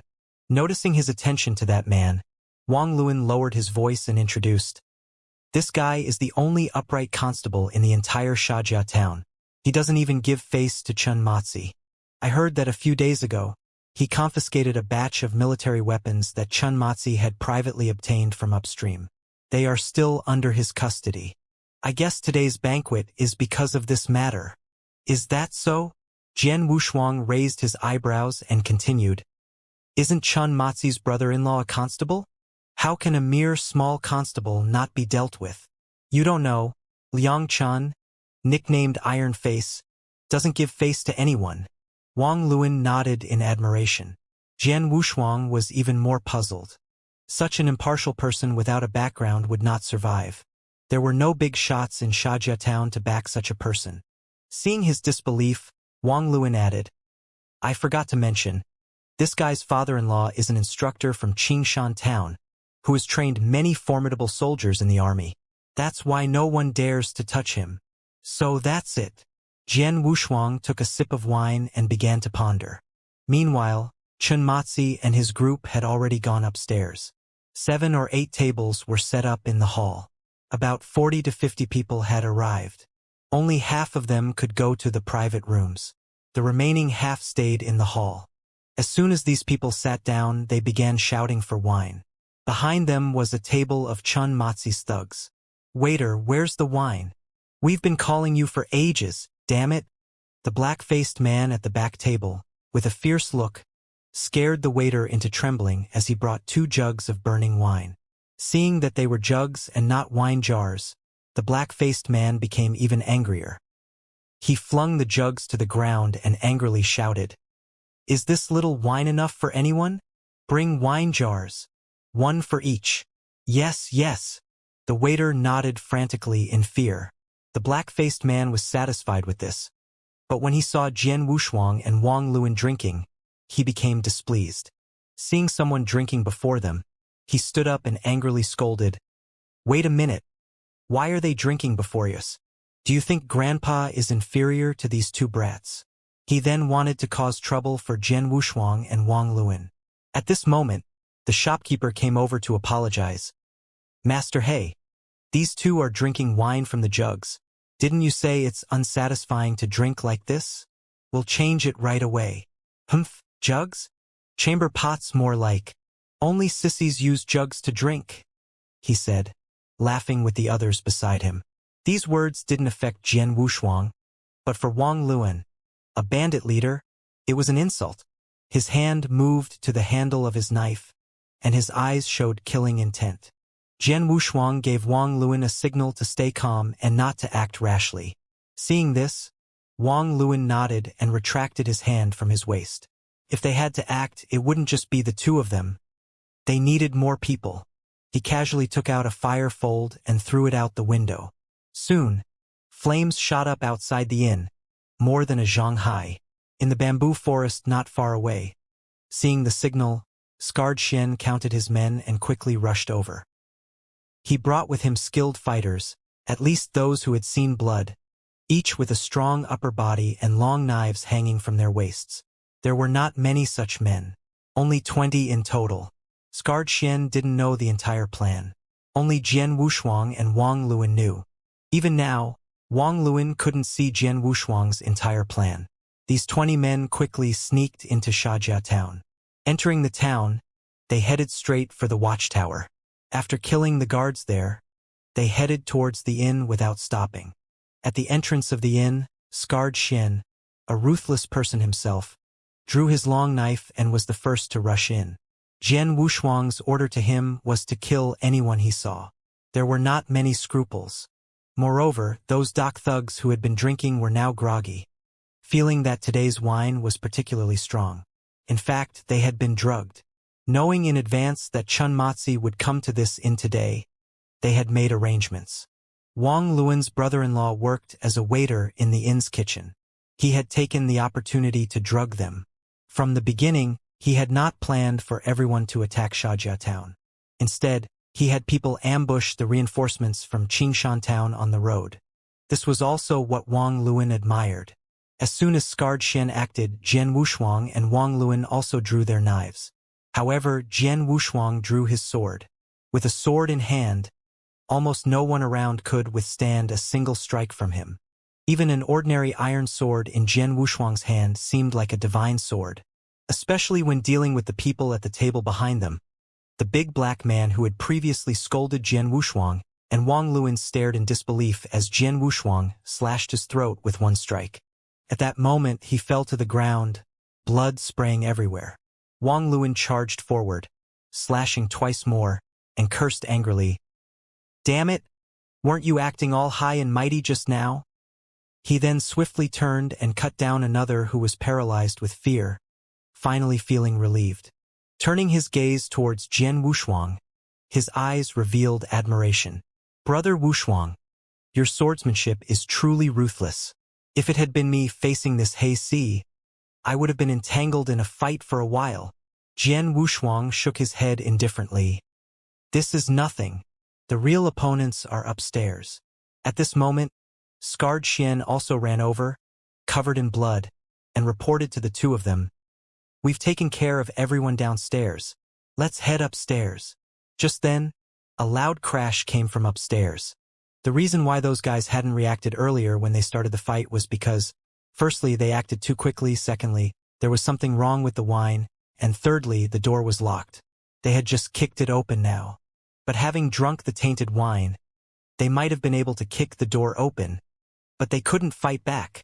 As soon as they broke through the door, they were immediately cut down by a few axe-wielding men who had been lying in ambush.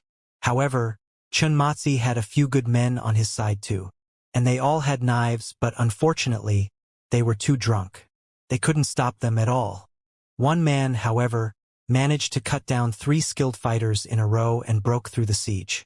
Moreover, after breaking out, he ran madly towards the outside of the tavern. Seeing this scene, Jian Wushuang couldn't help but smile. Running away. Ha! The one running was Iron Face, the only one who hadn't drunk. He pulled out a fire stick from his waist. A streak of light shot into the sky. Then a deafening sound followed. There was no need to ask. It was obvious this guy was calling for reinforcements. As for Wang Putu, he was being dragged out by Scarred Xian's men, along with Chun Matzi. Keep these two. I need them tomorrow, Jian Wushuang reminded, then walked out of the tavern. 5 or 6 skilled fighters followed him. Naturally, they needed to capture that iron face Liang Chun. A thunderclap exploded in the sky. 300 officers and soldiers stationed in Qingshan town immediately set out. 50 light cavalry took the lead. With well-trained soldiers and horses, they were far superior to bandits. Even 500 bandits couldn't stop these light cavalry. Moreover, there were 200 axemen following behind the cavalry. If Jian Wushuang had chosen to forcibly take down Xianxia town, the outcome would have been disastrous. Crucially, Wang Luan wouldn't have agreed with such a decision. But now, they had set up numerous traps along the route, just waiting for the fish to take the bait. In Xianxia town, Jian Wushuang, with a few men, cornered the iron-faced constable Liang Chan in a dead end. Seeing no escape, Liang Chan cursed angrily. I've already sent for reinforcements. Even if you kill me, you won't escape. Prepare to be beheaded. It seems you intend to repay kindness with enmity. Jian Wushuang wiped the blood off his sword and said leisurely, I thought you were a smart man? Humph. I'm a constable of the court. What kindness do I owe to you petty bandits? Only hatred. The Iron Face truly lived up to its name, speaking righteously without surrender. If Jian Wushuang really wanted to kill Liang Chun, he would have done it long ago. But this man, like Captain Wang and Chin Matzi, couldn't be killed. The former was notorious. Killing him so easily would be too cheap and worthless. The latter was a respected iron-faced constable in Xianxia town, with high prestige. Moreover, he had a significant relationship with an instructor in Qingshan town. Jian Wushuang naturally wanted to make good use of this, so he started to reason with Liang Chun. Brother Liang, I respect you as a good official, which is why I'm being polite. But how can you not appreciate it? The more Jian Wushuang spoke like this, the more Liang Chun felt something was wrong. Jian Wushuang didn't seem like an ordinary bandit, but rather had an indescribable aura. This aura didn't belong to ordinary people or mortals. It was more like that of a high-ranking official. Is there any bond between us? Liang Chun tentatively asked. Seeing Liang Chun take the bait, Jian Wushuang answered cheerfully, Of course there's a bond, but it's you who owe me a favor. Where does this come from? Liang Chun raised an eyebrow, having a premonition. If it was as he thought, then Jian Wushuang was terrifying. The Hongmen banquet. The reason Chen Matzi hosted a banquet today and dragged his brother-in-law along, even forcibly bringing iron-faced Liang Chun to the restaurant, was to eliminate him. Because a few days ago, Liang Chun had confiscated an important batch of goods from Chen Matzi. So, Chen Matzi was willing to go to great lengths to get rid of Liang Chen. This was something Jian Wushuang had learned from the boatman. Thinking about how Chen Matzi ostentatiously hosted the banquet today, he guessed there were ill intentions. The goods had just been seized, and now there was a hypocritical invitation. Either it was a reconciliation attempt, but trying to reconcile with the iron face was like playing music to a cow. So, there was only one possibility left: silencing him. Jian Wushuang explained the whole situation clearly. Liang Chen had also sensed the killing intent at the banquet today and was planning to find an opportunity to leave. Unexpectedly, Jian Wushuang and his men stormed into Xianxia town, allowing him to escape. "So, Brother Liang, don't you owe me a favor?" Jian Wushuang smiled at him, clearly trying to build a relationship. But iron-faced Liang Chen was known for only seeing right and wrong, never considering personal feelings. In Xianxia town, he never gave face to anyone. That was his principle. "Let's say I owe you a favor. Now you can kill me and take this favor. I promise not to resist, but in an hour, the soldiers from Qingshan town will come, and you'll still be doomed." Although Liang Chen admired Jian Wushuang's planning, he was not willing to collude with him. Besides, he had never thought of colluding with a petty bandit. At this time, after finishing off the dock thugs at the restaurant, Wang Luan also walked over. "Brother Wushuang, no need to waste words with him. Just kill him. Everything is set up on the main road. Those soldiers can't get in, and they'll still meet their end." Wang Luan seemed very excited at this moment. He had heard from Scarred Xian that Jian Wushuang had set up horse traps and bamboo blade pits on the main road. 50 light cavalry would surely have no return. The infantry behind them would be even easier to deal with. Using the time difference, they could set another trap on the main road where the light cavalry had been ambushed. It would also be easy to take down. These soldiers looked down on bandits and couldn't have imagined that these petty bandits would dare ambush them halfway. First, they needed someone to plan, and second, sufficient benefits. Lastly, it required courage. Courage could be forced out. Liang Chen was first surprised that Jian Wushuang could foresee that Chen Matzi and Captain Wang intended to harm him and could set this up in advance. The second surprise was hearing Wang Luan say they were going to attack the soldiers. This time, despite iron-faced Liang Chen's tough talk, he had to marvel at Jian Wushuang's audacity. Just with such a small group, he dared to attack hundreds of organized soldiers. This was outright rebellion. Seeing that he had said enough, Jian Wushuang waved his hand and said, "Take Brother Liang Chen down to rest first. After I deal with those soldiers, we can continue our conversation." To him, these people were merely stepping stones. Of course, he would also give them certain benefits. After taking over the entire Xianxia town and Shijiaku, Jian Wushuang left Wang Luan to guard and oversee the place. He also left behind 20 axemen. This was enough to secure the rear. He then took Scarred Xian and a dozen other axemen to the official road. At this moment, the light cavalry from Qingshan town had already reached their ambush point. The first round was the horse-tripping rope. This military equipment was something Wang Luan had robbed. Originally, obtaining such things felt like a loss, as they couldn't be sold and had offended the bigwigs in Yongcheng. But this time it played a crucial role. Horse-tripping ropes didn't require much skill. The main issue was that they were troublesome to make. Now, it only took a few strong men to topple over a dozen cavalrymen. Clang! As the horse-tripping ropes were raised, the horses neighed. "Not good! It's an ambush." These people, being elite cavalry of the court, reacted quickly. They immediately prepared to turn around. But behind them were more horse-tripping ropes. They had already fallen into the full trap set by Jian Wushuang. Dismount and fight these bandits to the death. Being attacked from both sides, the cavalry lost their advantage and had to dismount to fight. Though a bit chaotic, dozens of cavalrymen dismounted, still wearing soft armor and wielding curved blades. They could still fight their way out. But as they charged to both sides, their feet sank, and they fell into the pre-dug traps. Below were sharp bamboo knives. Even with soft armor, they were still pierced through when they fell. The panicked horses and the dismounted, confused cavalry were all quickly dealt with by Jian Wushuang's men in less than a quarter of an hour. There weren't actually many people here. Initially, Jian Wushuang had planned to bring in a group of archers. This would have been faster.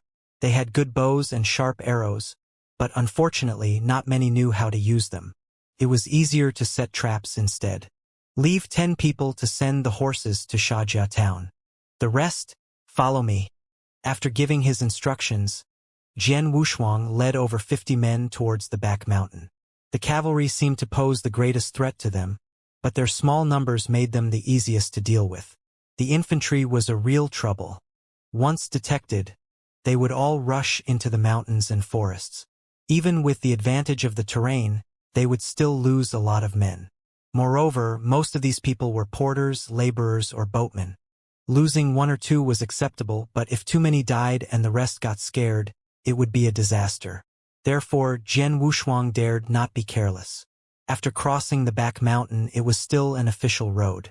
This official road encircled half of the mountain. The ambushes on both sides seemed far away on the official road, but relying on the terrain, Jian Wushuang and his team found Xianxia and the others after crossing the mountain. How is it? Is it resolved over there? Xianxia was still a bit worried.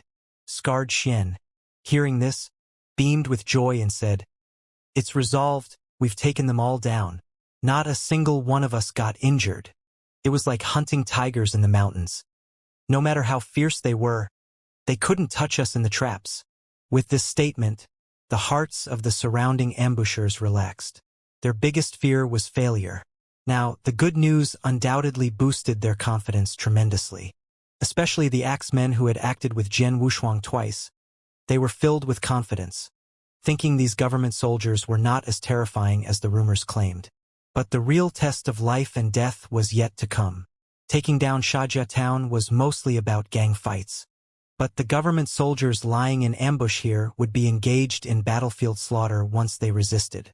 Jian Wushuang lowered his breath, quietly waiting for the soldiers to arrive, not wasting words with the others. They waited for about the time it takes to burn a stick of incense. Then they heard the heavy footsteps. This sound made Jian Wushuang frown. Heavy infantry? A thought flashed in his mind about heavy infantry.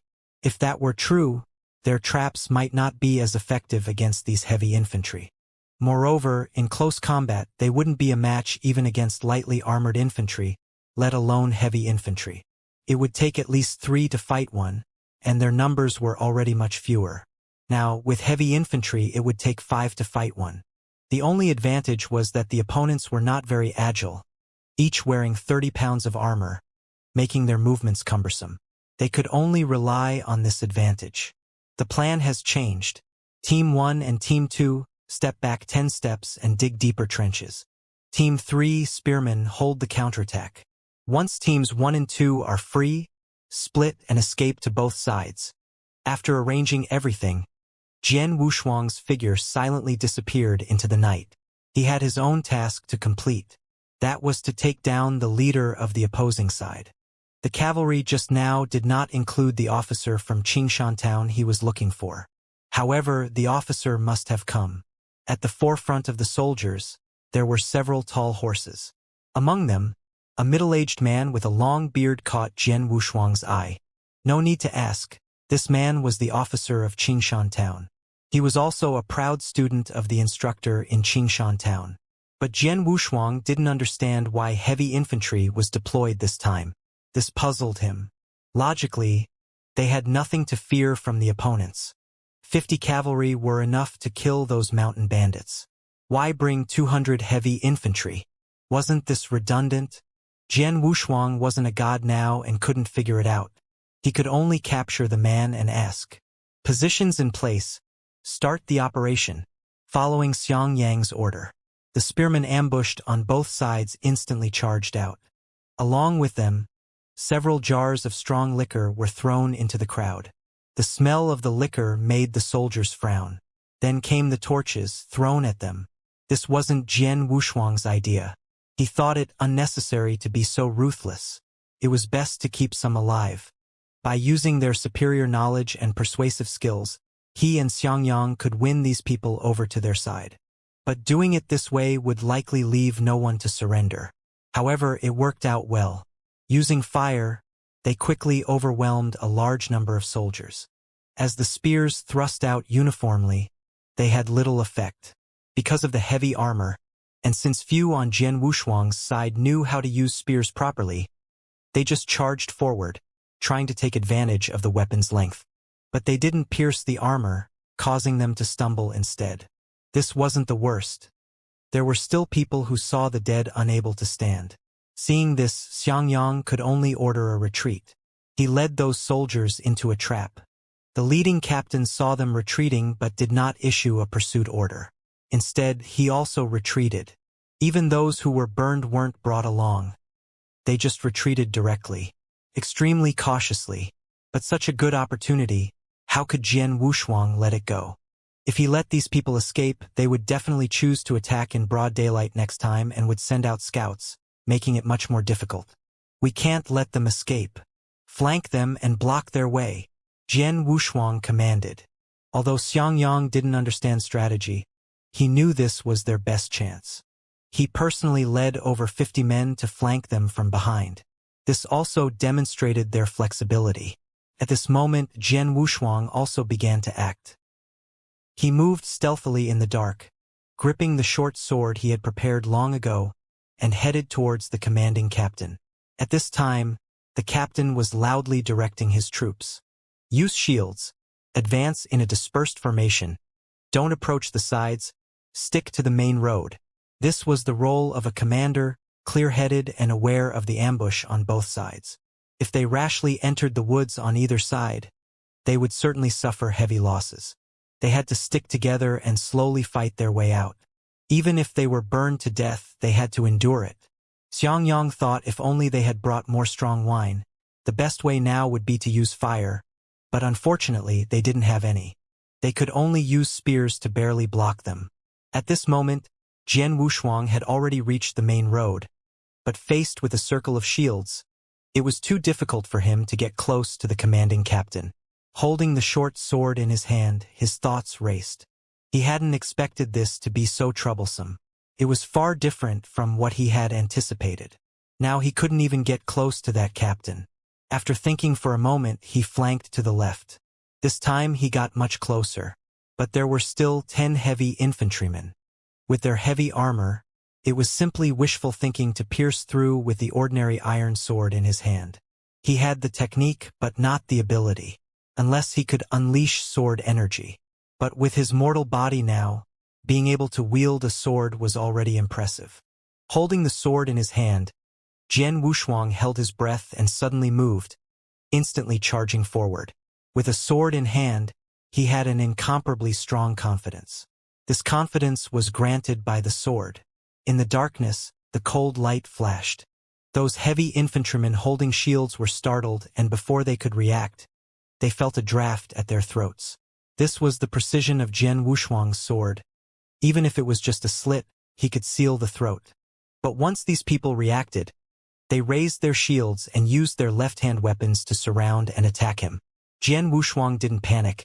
He tapped his toes, leaped into the air, and charged straight at the commanding captain. Because if he fought with these iron lumps, his sword blade would get damaged sooner or later, which wasn't worth it. It was better to charge directly. At worst, he would get injured, but he wouldn't die here. It was just a pity he didn't have a handy sharp blade. Otherwise, these iron lumps would have long been chopped into scrap metal. Crack, crack, crack. Stepping over the iron tortoises in 3 steps, Jian Wushuang instantly arrived in front of the man. At this moment, the officer finally reacted, but Jian Wushuang was already standing on his horse's back, one hand removing the officer's helmet and the other holding a sword against his neck. "Everyone stop, or I'll kill him." Jian Wushuang's angry roar from the top made everyone stop. The officer on the horse didn't dare to take a deep breath, not because he was afraid of death, but because the cold blade was at his throat, making him unable to move. Even a deep breath might cause his throat to be slit. "Xianxia, scarred Xian, go get them." Jian Wushuang kicked over the officer, knocking him off his horse. As the officer fell to the ground, over 100 people rushed out of the surrounding forest, directly encircling the group of soldiers. At this moment, if the officer gave an order, He could completely turn the situation around, but Jian Wushuang would end his life. He was unwilling to take that gamble. He wasn't afraid of death, he just didn't want to die like this. The state of Jiang was in chaos now, and in such times it wasn't the heroes who died. The real heroes were those who quelled the chaos. So he was unwilling to die so senselessly. He could only be captured by Xianxia with resentment. Once he was bound and captured, he realized that his captors were a group of bandits. Moreover, these people were in ragged clothes. Although their weapons were new, their eyes couldn't deceive him. They were just ordinary people who couldn't handle weapons properly. How is this possible? He looked around in disbelief. Scarred Xian stepped forward and slapped the officer on the head, shouting angrily, "What's impossible? I'll tell you, those cavalry are done for, too. Xianxia Town and Sand Family Mouth have been taken by my big brother. Once we are ready, your Qingtown will also be finished. Stop wasting words with him. Confiscate their weapons and head back to Qingtown first." Jian Wushuang sat on the horse, looking like a general, which made everyone admire him greatly. Today's battle had firmly established their foothold at the small dock. Not only had they taken Xianxia Town and Sand Family Mouth, but they had also dealt with Qingtown. Qingtown was a significant town with 300 elite soldiers stationed there, and it was the most threatening military town among the nearby major towns of Sand Family Mouth. Now that they had removed its sharp teeth, their only remaining worry was Yongcheng. Among the 4 coastal cities, Yongcheng was the only one with a large army stationed there, but it didn't appear as strong as outsiders thought. In Jian Wushuang's view, Yongcheng wouldn't trouble them now. It might even seek peace because it wasn't prepared to fight the Yu Kingdom. Yongcheng had been selling military equipment and amassing gold and silver, which flowed overseas, with plans to escape to the Tang dynasty and enjoy life. Now that their escape route was cut off, they couldn't move their troops recklessly and could only seek peace. Essentially, they would be asking for a truce. So Jian Wushuang wasn't worried about this. He had many other things to do. Returning to Xianxia Town, he had all the captives moved to a merchant ship and sent to the small dock upstream, including the officer. Jian Wushuang didn't waste his breath trying to persuade the officer. Words couldn't sway him, and Jian Wushuang hadn't intended to persuade these people. The morale at the small dock was high, and trying to convince these elite soldiers to surrender would only dampen their spirits. Even if they did surrender, it could backfire because Jian Wushuang didn't have enough leverage to keep them under control. He needed to secure Xianxia Town first. Once he had a firm hold there, it would be much easier to deal with the captured soldiers later and would serve to humble them. So he deliberately let Scarred Xian handle this escort. Naturally, the captives would suffer along the way. They had captured over 200 soldiers and kept 200 alive. They could afford to raise them. The only difficult part was detaining them. Scarred Xian arranged for a mountain cave to detain these people. He had 50 axe-wielding guards watching over them, with iron bars for separation, which gave Jian Wushuang peace of mind. He had been busy until dawn, without a moment of rest. Early in the morning, at the entrance of the market, he gathered all the townsfolk of Xianxia Town to witness an execution. Who were they beheading? Chun Matzi, Wang Xian. One was a head constable, and the other was a local tyrant of Xianxia Town. Both had oppressed the people of Xianxia Town frequently. When they suddenly heard about the execution, they could hardly believe it. They all came to watch. When they saw who was being executed, they were not surprised at all. Sitting behind the long table on the high platform, the overseer was Iron-Face Liang Chun. At this moment, his eyes were filled with both excitement and unease. Jian Wushuang stood behind him, his hands behind his back, and whispered, "Brother Liang Chun, you are doing a great service by eliminating these scoundrels. You should be happier." "Happy?" Liang Chun frowned and shook his head, saying, "I really don't know who should be happy." He knew what Jian Wushuang was trying to do. It was nothing more than using his reputation to stabilize Xianxia Town. He indeed gained a good reputation, but what about Jian Wushuang? He gained control over the entire Xianxia Town. This bandit was becoming more and more unpredictable, and his emerging ambition was somewhat frightening. What, regretting it? Jian Wushuang asked indifferently, "If you're scared, you can leave any time. I can personally handle these two tyrants and still control the entire Xianxia town. As for your reputation, Ironface Liangchun, it might be ruined in the future. But don't worry, I won't kill you. You can go to Qingshan town and continue being a constable. You might even become a head constable with your connections." Ironface Liangchen's face twitched. He felt cornered. He couldn't leave. Leaving would betray his aspirations. Not leaving meant privately killing a head constable, which was a serious crime. And mingling with bandits like Jian Wushuang to kill a head constable would completely bind him to Jian Wushuang's ship. According to what Jian Wushuang said, if he left now, it wouldn't be a big deal, at most arousing some suspicion. But his reputation would be lost. It wasn't that he valued his reputation, but it would go against his aspirations. He was unwilling, so sitting there felt like sitting on pins and needles. There were many things he wanted to say but couldn't. Seeing his expression, Jian Wushuang couldn't help but laugh. "Don't worry, I'll handle the dirty work. You just need to watch. From now on, you will be in charge of the security of Xianxia town, and I won't interfere. I won't protect anyone either. You can do whatever you need to." Patting Liang Chan on the shoulder, Jian Wushuang walked up the high platform. Chun Matzi and head constable Wang Xian were tied up. Their mouths were stuffed with rags. Jian Wushuang walked up, holding a cold steel knife. He didn't rush to take action. He patted Chun Matzi's big head, looked at the townsfolk below the platform, and spoke eloquently. First, he introduced himself briefly. He was not rebelling but acting in accordance with the will of heaven. The court was now corrupt, with bullies and corrupt officials colluding. The court did not care, so he would. However, he made Ironface Liangchan the leader. Initially, everyone had faces full of fear or confusion, but when they heard that Ironface Liangchan was the mastermind, they excitedly jumped up. Of course, most of these people were planted by Jian Wushuang to stir up the atmosphere. Some even took the opportunity to shout, "Kill the bullies, eliminate the corrupt officials." The atmosphere reached a climax. When the time was ripe, Jian Wushuang raised his steel knife and swiftly dealt with the two bullies and corrupt officials who had been entrenched in Xianxia town for decades. From today onwards, the Yamen of Xianxia town will be headed by Ironface Liangchun. Shijiaku will no longer have bullies, only the Coastal Guard Army. The crowd cheered once again. Jian Wushuang was very satisfied and casually tossed the steel knife to Xiangyang, walking towards Ironface Liangchun, who had carried out the executions.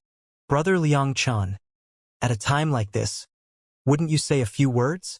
Another wave of cheers erupted below. The will of the people was clear. Ironface Liangchun, though somewhat awkward, was very happy to have gotten rid of the two bullies. However, he feared Jian Wushuang might become the next Chun Matzi. But when he heard about the Coastal Guard Army, his worries were dispelled. He had attended private school and was knowledgeable about history. He knew what kind of person Jian Wushuang was. He wouldn't just fixate on Xianxia town. Without any more concerns, he accepted everything and even made a promise to all the people of Xianxia town that he would serve them diligently. Jian Wushuang stood at the back, watching all this. Unbeknownst to them, Xianxia town had already fallen into his hands. With Ironface Liangchun as his guarantor, the people's trust in him would greatly increase, allowing him to gradually implement his subsequent plans. The words he once spoke at the wine table were no longer just empty boasts.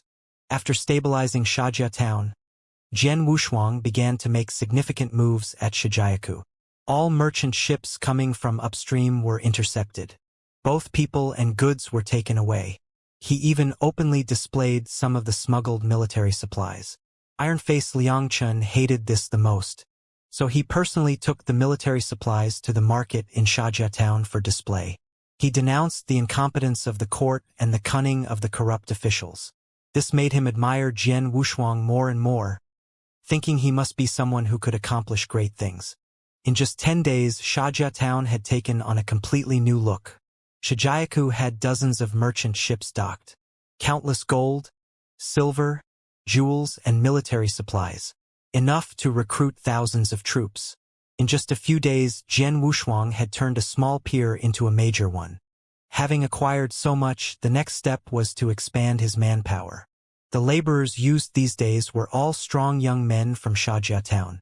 The 200 men they had initially recruited had already been organized into an army. Xianxia was appointed as the Grand General of the Coastal Guard. Among the 200 men, 100 were heavy infantry, responsible for guarding Shijiaku. Another 50 were taken by Iron-Face Liang Chun to ensure the security of Xianxia town. The remaining 50 were cavalry. They currently had no combat ability and had just learned the basics. But they would soon be well-trained, personally commanded by Xianxia. Jian Wushuang himself had not a single soldier under his command. Wang Luan, who was responsible for Shijiaku, commanded another 100 men. These men were also Wang Luan's trusted aides.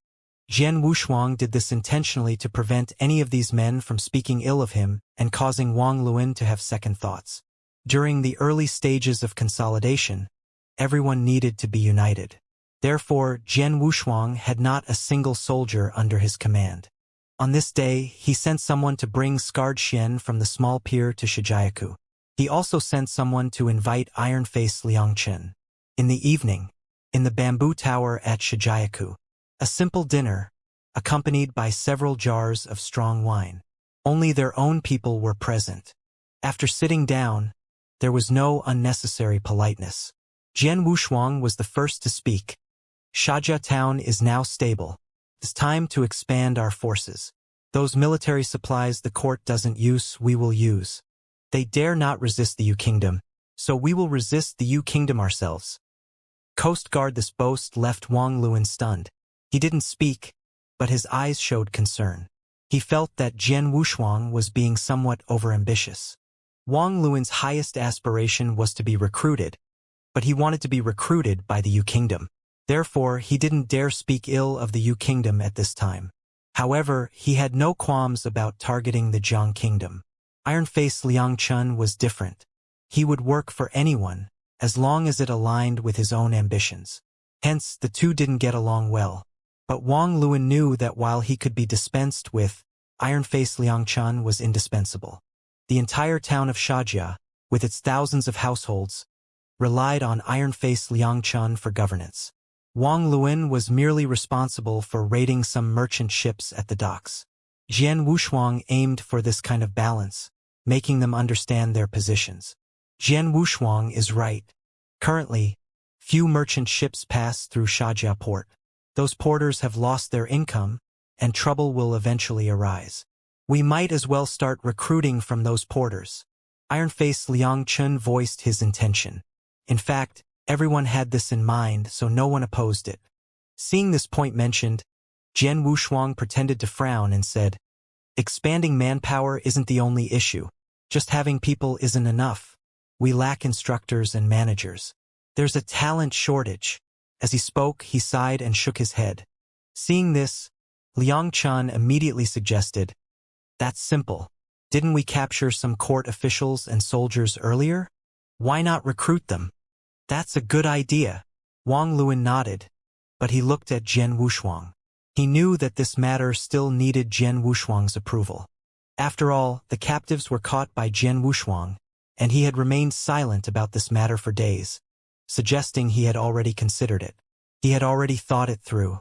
However, he needed someone to persuade others. He had to send Iron-Face Liang Chun and also needed to take over the entire Qingshan town. That was a military town with quite a few young prospects. Properly utilized, it would be easy to pull together a team of 5,000. Moreover, with established systems, they could train elite troops in batches. Wang Luan and Scarred Xian both looked at Jian Wushuang, while Jian Wushuang looked at Iron-Face Liang Chun. As for Xianxia, he drank alone, unconcerned with these matters.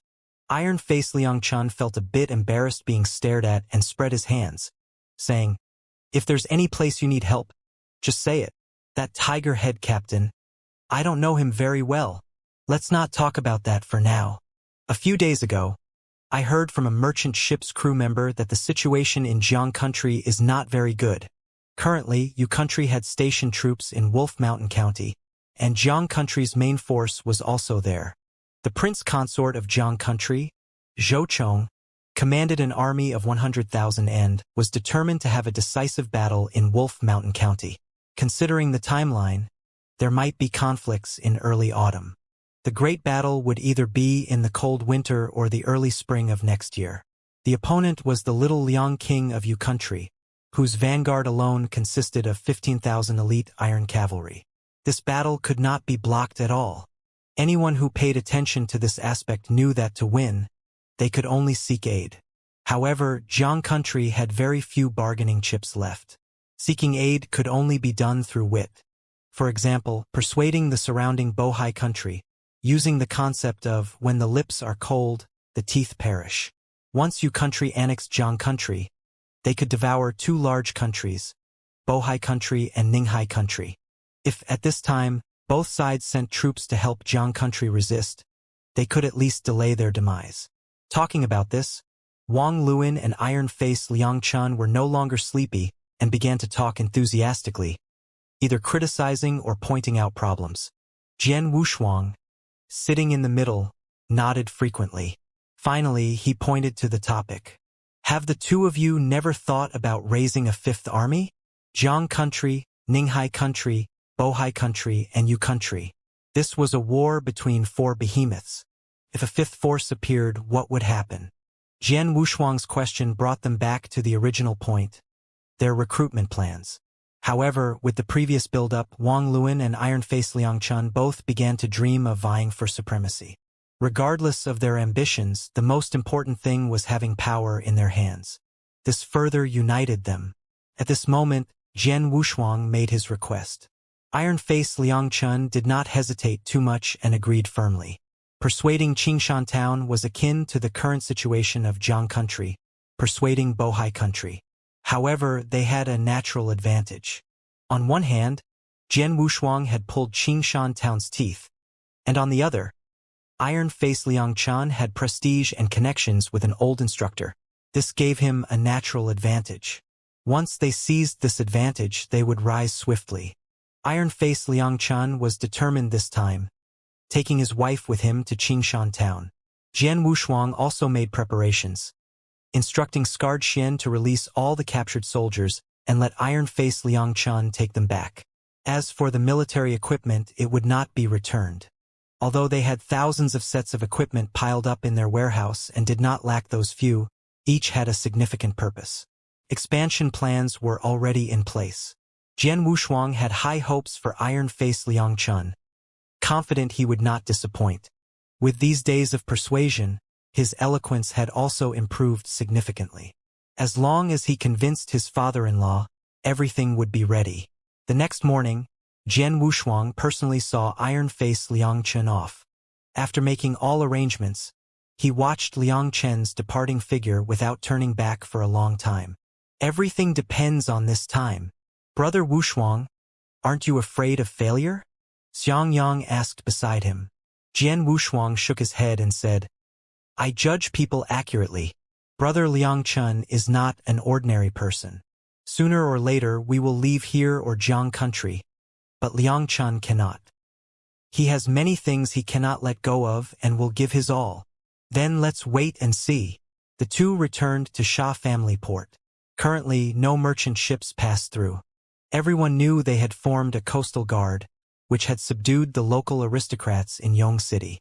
They were still discussing whether to recruit or eliminate them. However, they would not resort to force for the time being. Jian Wushuang and his group would not be idle either. After seeing off Iron-Face Liang Chun, Jian Wushuang and Wang Luan began discussing manpower expansion. There were few people to recruit at the small dock. Now, having released those soldiers, Scarred Xian did not return. However, the position was crucial both for attack and retreat. Jian Wushuang did not give up and gathered some boatmen and merchant ship crew members, moving the captured warships to the small dock. He selected 2 skilled veterans who had been roaming the canal for years to form a navy. This would be used to transport trained elites upstream. To bind the 2 Ruan brothers, Jian Wushuang even promised Scarred Xian's 2 sisters to them.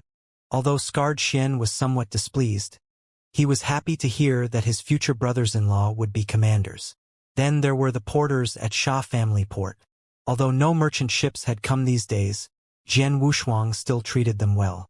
However, these porters, who had suffered hardships all their lives, felt a bit embarrassed and were worried Jian Wushuang might dismiss them.